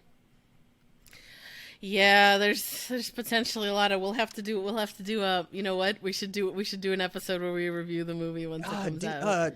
Apple paid 140 million for I it, know. right? I know. And It's like crazy. Kaczynski knows what he's doing. I love Top Gun Maverick. It's one of my Yeah. favorite movies. I Really? No? I didn't feel that way. We'll talk about it later. We'll talk about it later. Gearhead. I'm a gearhead. That's he was on an that's H2 but I Carbon. am. It's like a $200,000 bike. Okay. I respect it. But yeah. But so the Brad Pitt thing, I'm gonna put aside for a fact making fun of all the people that seriously thought that he was gonna drive an F1 car like in the race or even in practice or something like that, which was just beyond hilarious. Show it to me right now. I gotta say, I'm really sorry. As an F1 fan myself, I feel bad saying this, but this is often a very unserious fan base, guys. I'm sorry. I'm really sorry.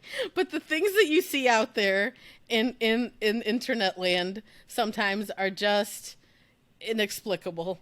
The fact that people seriously thought that this was going to be like, they were like, oh, is he going to like, this is going to be like an extra car for No, Mercedes? it speaks to, one, you think that Brad Pitt has that sort of sway, right?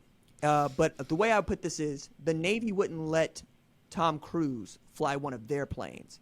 And that P-51 Mustang at the end of the movie is his plane. He owned it. He flew it from Florida to California to put it in the movie. And even the Navy's like, not on your life. And Formula One is no different. And the FIA, I should say, is no different, right? If you won't let Colton Herta in on, we're going to fringe the rules a little bit, you're not going to let Brad Pitt do it either. I'm glad you mentioned that. I'm glad you mentioned that. Because Mr. Colton Herta, who I love, seems like an awesome guy. He had a comment about the Brad Pitt news on Twitter. The man does not tweet often, but when he does, it's pure gold.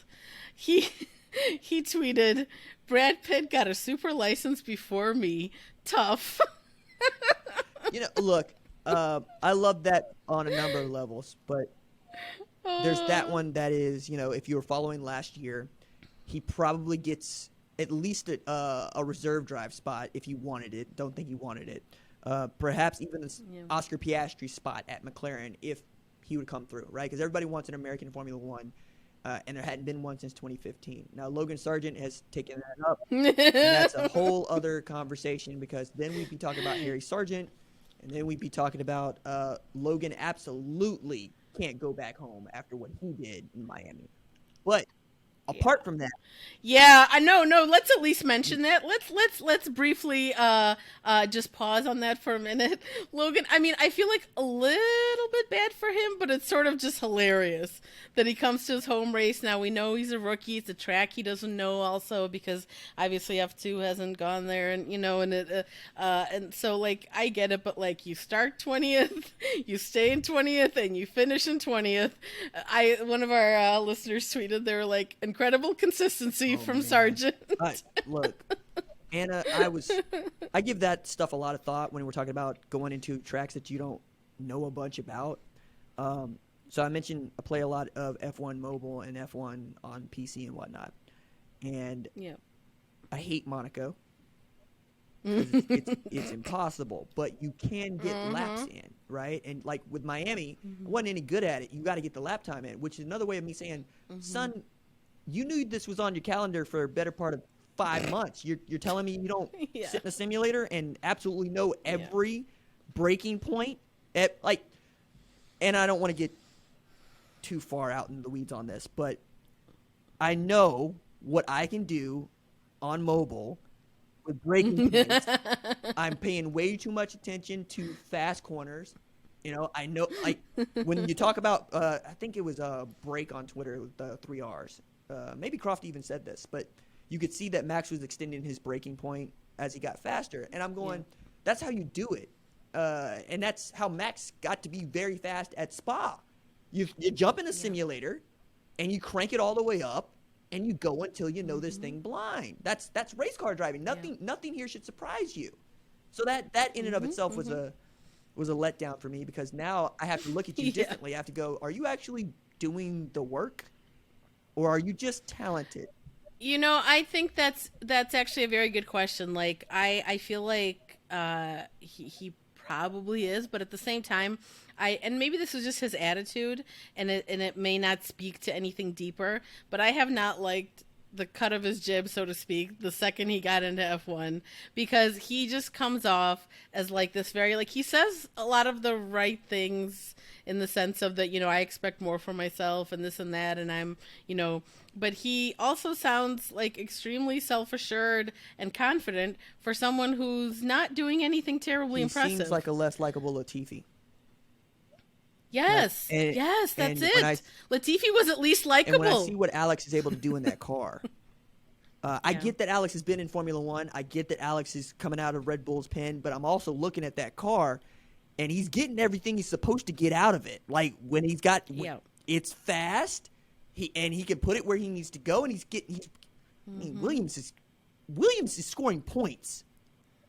Yeah. Like that was a whole thing with George, right? When he scored his first. I know, this season's crazy. There's like no back markers anymore. They're all like mid markers. It's Logan, right? Because the car is fast. Yeah, right. Like, I think at one point he had, I think he had the fastest. I think he's fastest through the speed trap during qualifying, which that's all you. Then you're just not driving the car. But to the point about Logan Sargeant and American getting an F1 called to Herita is they changed the super license rules because of Max, which is another way of saying if the rules were the same for Colton as they were for Max, we're probably talking about Colton driving for McLaren right now. That's wild to me, that they were so mad that Max was able to get into this thing that they said never again. So they sent the kid back a year. Yeah, which is kind of weird, because you'd think they would say, well, that seemed to work out pretty well. I mean, obviously you're not going to have a Max every time. It's the same thought process with, I don't want to do the pre-race rituals. We like our traditions. Yeah. Right? Right. And that's true. That's true. I can't, God, that guy gets. That's where a lot of the fan, vitriol that I've seen is definitely like this is not the way it should be. This is not F1. I'm like, guys, I mean, or people were like, this is not, the audience doesn't want this. I'm like, what audience? You mean like the one you had like before, that was, rapidly dwindling? And not just for that, but like, this is the only sport in America, at least so far. I guess COTA. Only race in America out where it's in the daytime, like for us. Yeah. Most of our races take place at 5 a.m., 8 a.m., 9 a.m., right? I don't blame them for trying to milk an afternoon Sunday Grand Prix for the first time all year, and maybe only the first of two all year. That just made sense to me. Like, I don't. If you were Austria, and you had a country the size of America as Austria, you'd probably do the same thing. Yeah, absolutely. People still don't understand how big the U.S. is. I mean, Oh man! Even though it's been it's been explained to them, but they still don't understand. The European podcasts on F1 always get me because they're like, "Is it? They can't hold 3. It's not that big." And I'm like, "You don't what?" And like, no, people just don't. There's no concept. There's just no concept. Like, you can intellectually know how big it is, and I think that they just don't they don't grasp and you know, like that. Because, I get that because a lot of this is about driving distance and hours spent in a car, right? And I think for us, it might be similar to how large is Russia, how large is India, right? You know? Yeah, or Australia, which I had. I at one point definitely was like the stupid person who had no clue, and because I have a lot of Australian friends, and I was like, people were like in Melbourne versus Sydney. I was like, oh, you can just like go visit. They were like, no, you have to like take a plane. I was like, oh yeah, wow, it's really big. Right, okay, and not for nothing, but none of these Grand Prix are close. Like, that's the other part. Like, they're all like, East Coast, Central America, or I should say the middle of the United States, not Central America, and the West Coast. Like, it just.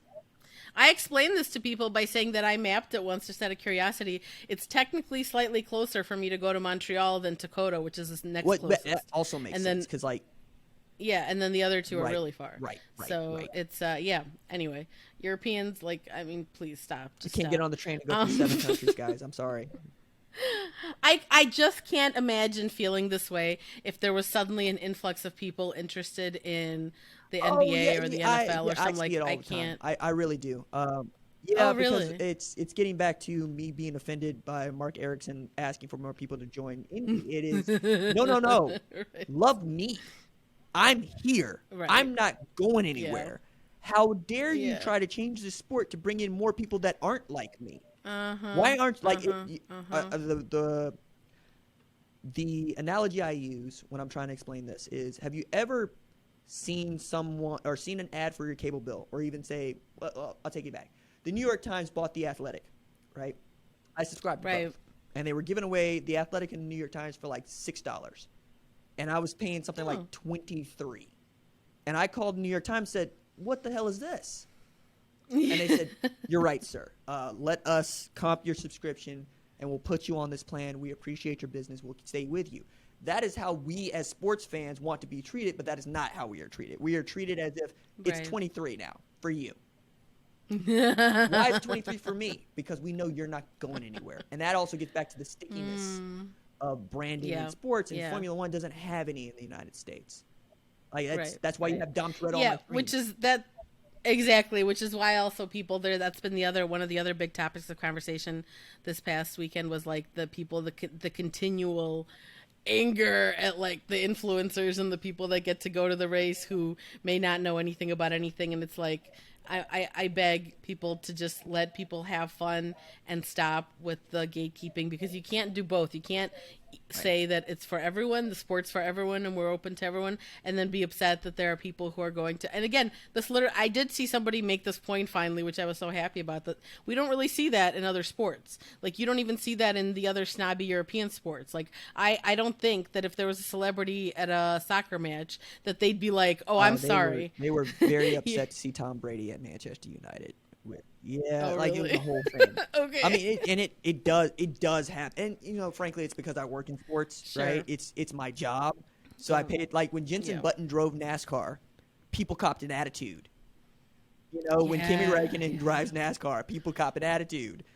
The idea of Danny Rick going out in Dale Earnhardt Sr.'s Wrangler car is blasphemous. Yeah, and I'm like, it's a car. Right. It's also his hero. Let him drive the damn car. Yeah. And they're going, no. I mean, seriously. Exactly. People get a grip. So a lot of the anti-influencer stuff is also really misogynistic, but we don't have time to go into all that right now. Perhaps I'll save that for my TikTok.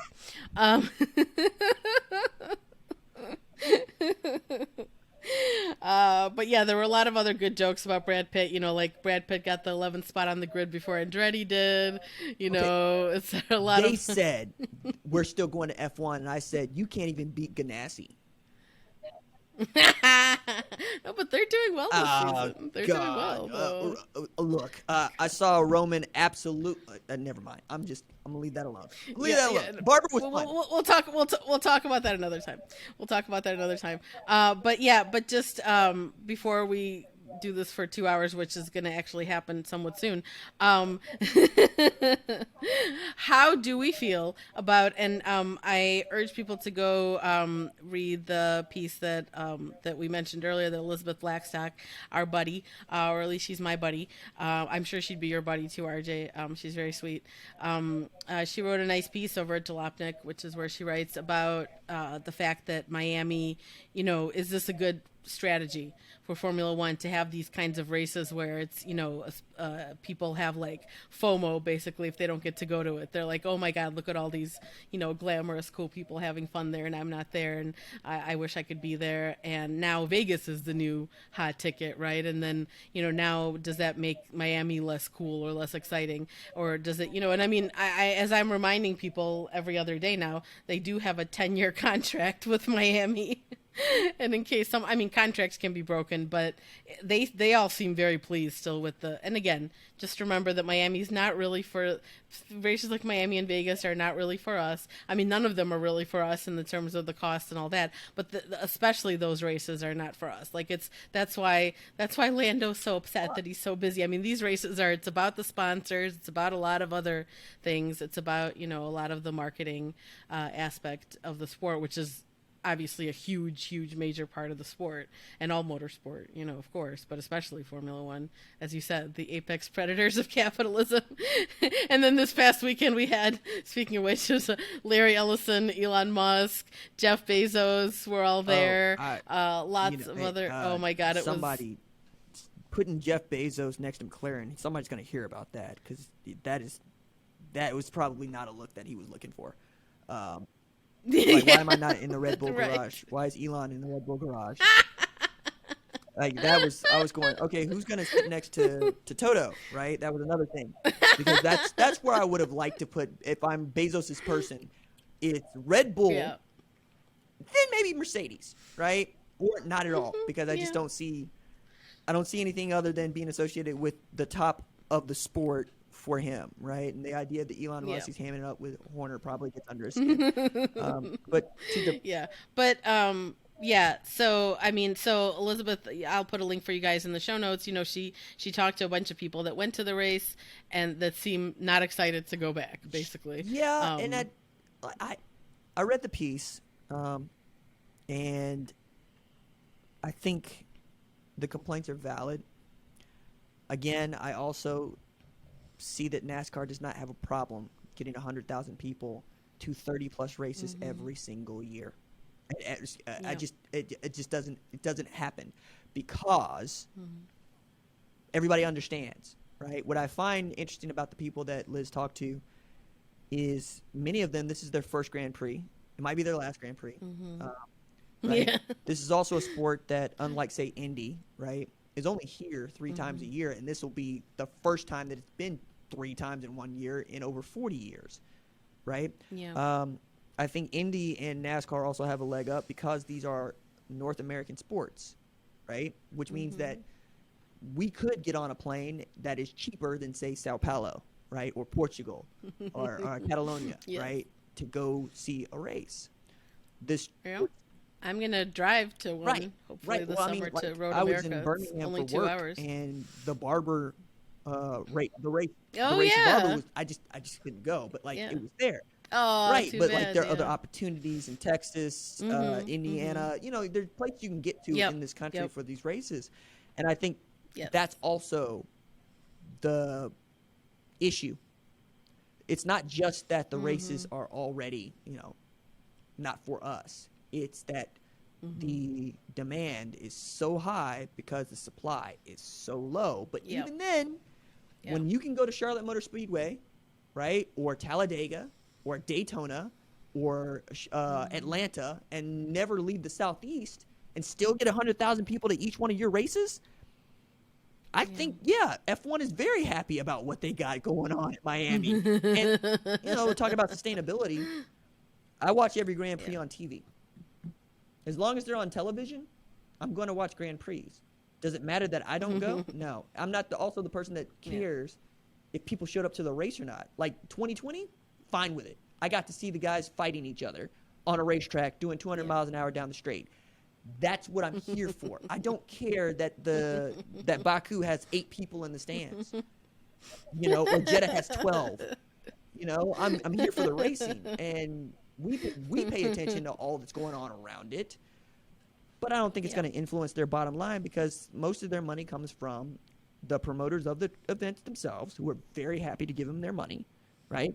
And TV. Yeah.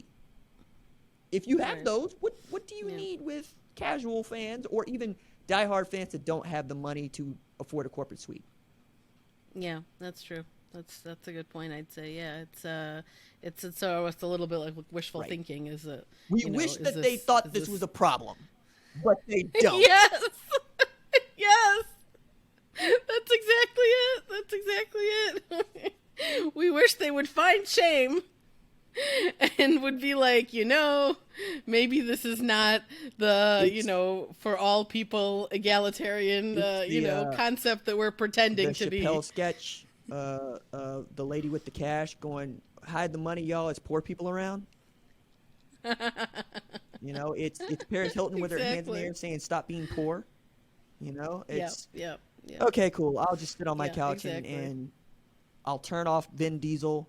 I'll turn it back on. I'll watch the racing. By the way, I was fully I want to say this is the second year in a row that we haven't had a yellow flag at Miami. Yes, remarkably weird. Clean race. Really weird. Remarkably clean. I know. Very bizarre. It's like that. By the way, Martin, it is a Mickey Mouse chicane. I hate that thing. Look, man. Your lap time is there. Your lap time is right there. I mean, I'm shocked that it's not sponsored by Disney. Oh no, you wouldn't want to be. No, I get it, because it is a Happy Gilmore trap. That's what it is. And the number of cars that kept going over that thing, and I kept going, "Up, that floor's gone. Up, that floor's gone too. Yep, that floor's gone too." Poor Kevin Magnussen. I know he took the scenic route, but I think his car was actually okay, or at least it seemed like it was okay. The duel between him and Charles. I had fun with that. That was amazing. Great driving. I love that. I was like, I have never rooted so hard for K-Mag in my life, because it was so I love it. I love that kind of stuff. I love when they race, a car that, even though my race isn't with them, and that's not I love it. I love when they do that stuff. The race. Because they were on. Well, in their case, they kind of were. That's right. I mean, he was still. I mean, probably the Ferrari was faster, but I know we're coming up on time. I want to throw this at you as it regards to the race. I have said to people that Checo is a sim driver. And what I mean by that is he will make a mistake when nobody's around, because his nerves will get to him. And I don't want to be cavalier about this, because I think when we get to laps 20 to say 45, I think a lot of people check out. And that's when they think stuff is boring, because they don't see a lot of overtaking, or what the strategies are, but the strategies still have to play out, right? So Horner did everybody a service when he said, I expect them to be fighting with 3 laps to go. And then Checo made that that number closer with his screw up. So if Checo doesn't lose the car and he makes Max fight him for 3 laps, that's only 3 laps that Max has to use, so you get more pressure on Max to try to make a move there. But the fact is, Checo's nerves will outplay him, and Max doesn't have them. No, he's a robot. Well, he's not human, I used to say the same thing about Lewis, but it's just not true, right?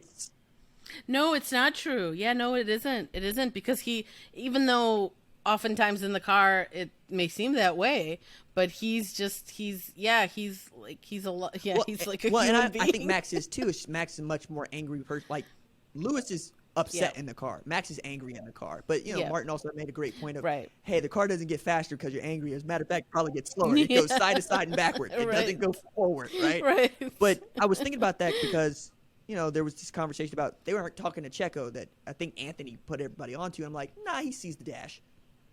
Like, that's my thing. Yeah. I do think that was a little Yeah. overblown, but at the same time, I did wonder though, like why? I mean, because Checo can also ask, but I guess Well, on the one hand, people were saying, well, he can ask and them one if he engineer needs treats a to driver know. differently than another. I mean, even Max's engineer was like, Yeah. "Let me do the engineering, drive the damn car." That Right? No, was but it amazing. would. Let me just say, normally I hate. I mean, I'm sorry. I hate that entire team. I hate them all. I hate like in Baku, GP was like, oh, it was a nice when he passed Russell. Then he was like, that was a nice clean pass, and you did it without touching him. And Max was like, yeah, I know how to do that. I was like, I'm gonna Oh, throw up. what do you say, But Silverstone so 2 years then ago that Lewis could still miss the apex, and I was like, dude, you really want somebody to walk over and punch you. yeah. That's what you want to happen. No, it's yeah, seriously. Oh my god. But then that part I loved. I was like, GP just gave him like a verbal spanking. He was like, calm down, stop trying to do my job. Like, it's also like the safety car helped Checo. We all know that in Baku, right? And this time, not having a safety car gave Max the opportunity to run him down, and that I always loved that. So like to the point about, is it boring? I'm never bored watching a Formula 1 race because I'm locked into strategy, locked into what people have to do. And I'm also like this. Sure. They never showed it on the TV copy because I was thinking this is an Anna moment. Checo loses the car at the same place where Leclerc lost the car in qualifying, and we never saw him. Oh yeah, and it was something really big apparently because he lost like 2 seconds or something. Before I think he got it right, and Max smelled blood in the water. Yeah. I mean, that did not help matters, obviously, but yeah, it was. No, I didn't. I thought it was better than last year for sure. And I mean, they do say that the tarmac's going to keep improving. They think, I guess, so that's hopefully going to get better. I mean, I don't know. They didn't even seem that terrible. Like the way they were talking about it was that like if you were going to go offline, that was going to be the end of you. But people made overtakes, so a lot of marbles, right. And this is why I was being facetious, but I'm actually telling the truth on this one. Like, Dom Toretto would have put the car into the wall. Because like the racing line is clean and the racing line is fast. Yeah. But you miss the breaking point, you're into cold rubber and you're not recovering because the wall's right there. You're just screwed. Like when we saw Charles spin out, right? Everybody was going, wait, is the car okay? And poor Charles, because he did this in the car, right? Yeah. Oh my god. Yeah, he did this last year. Poor Charles. Another guy, that sim driver. He's gonna mess it up. He's just got like there's just something inside of him that I mean I think people are starting to have the conversation now.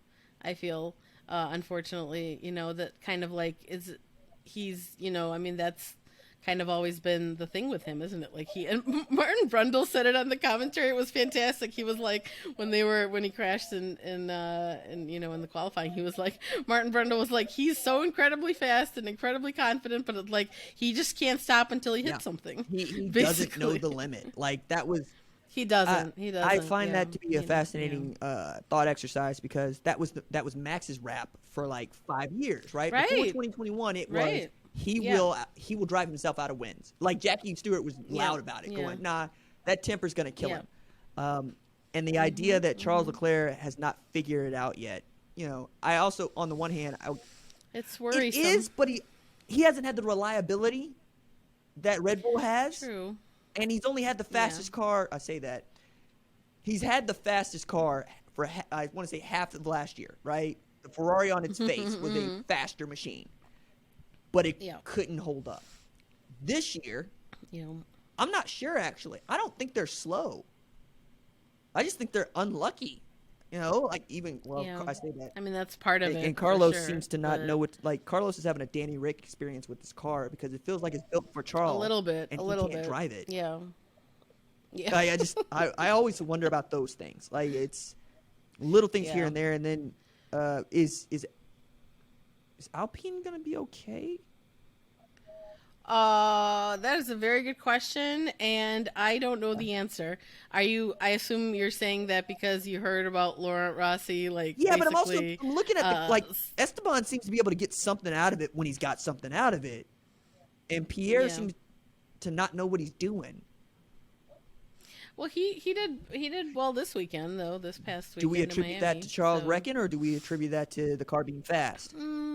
Yeah, true. I don't, it's Like hard to it's like say, the Lance Stroll but thing. he I'm does. like, is he just that bad? Yeah, Or they're is, like Alpine's always in that weird like no one knows right, what's going on there. They're like always right. in that space where we don't, no Like one knows. It's like it's if you the put Alex Albon in an Alpine, is it a top 4 car every single week? yeah. I I'm inclined to say Okay. no. Okay. But I don't, that's one of the things that it's always very, very hard to tell with them what the heck's going on Yeah. over there. It's very weird, but yeah. Anyway, since now we've talked for forever, as we always do, and I love it, and I wouldn't have it any other way, just very quickly, our tweet of the week was from Twitter user Hutch. How is this? Is this Hutch like with an underscore? I can't see it, so I can help you. Oh, yeah.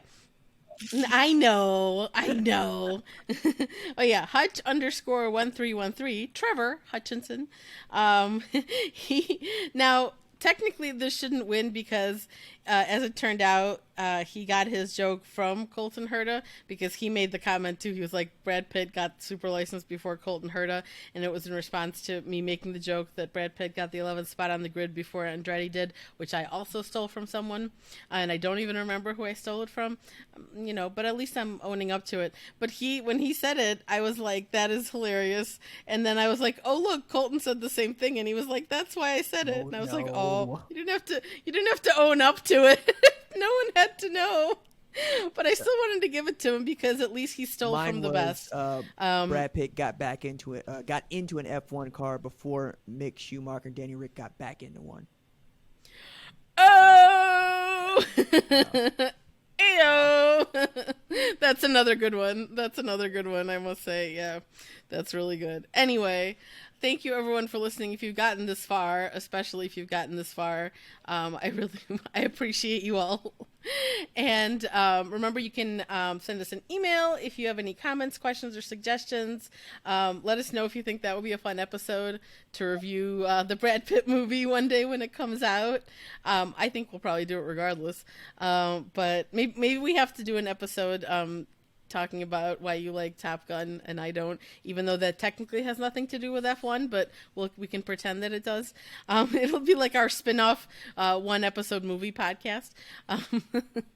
But basically any excuse for me to talk to RJ more, because thank you for coming on again and hanging out.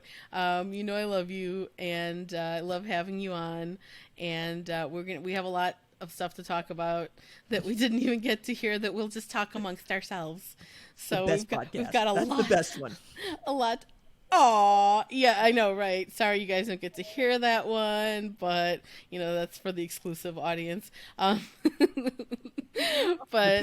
thank you everyone for listening. Thank you guys, and I will talk to you next week with another cool guest, who I won't tell you who it is yet. You'll just have to wait and see. But RJ, thank you so much. This was super fun as usual. And until next week, bye.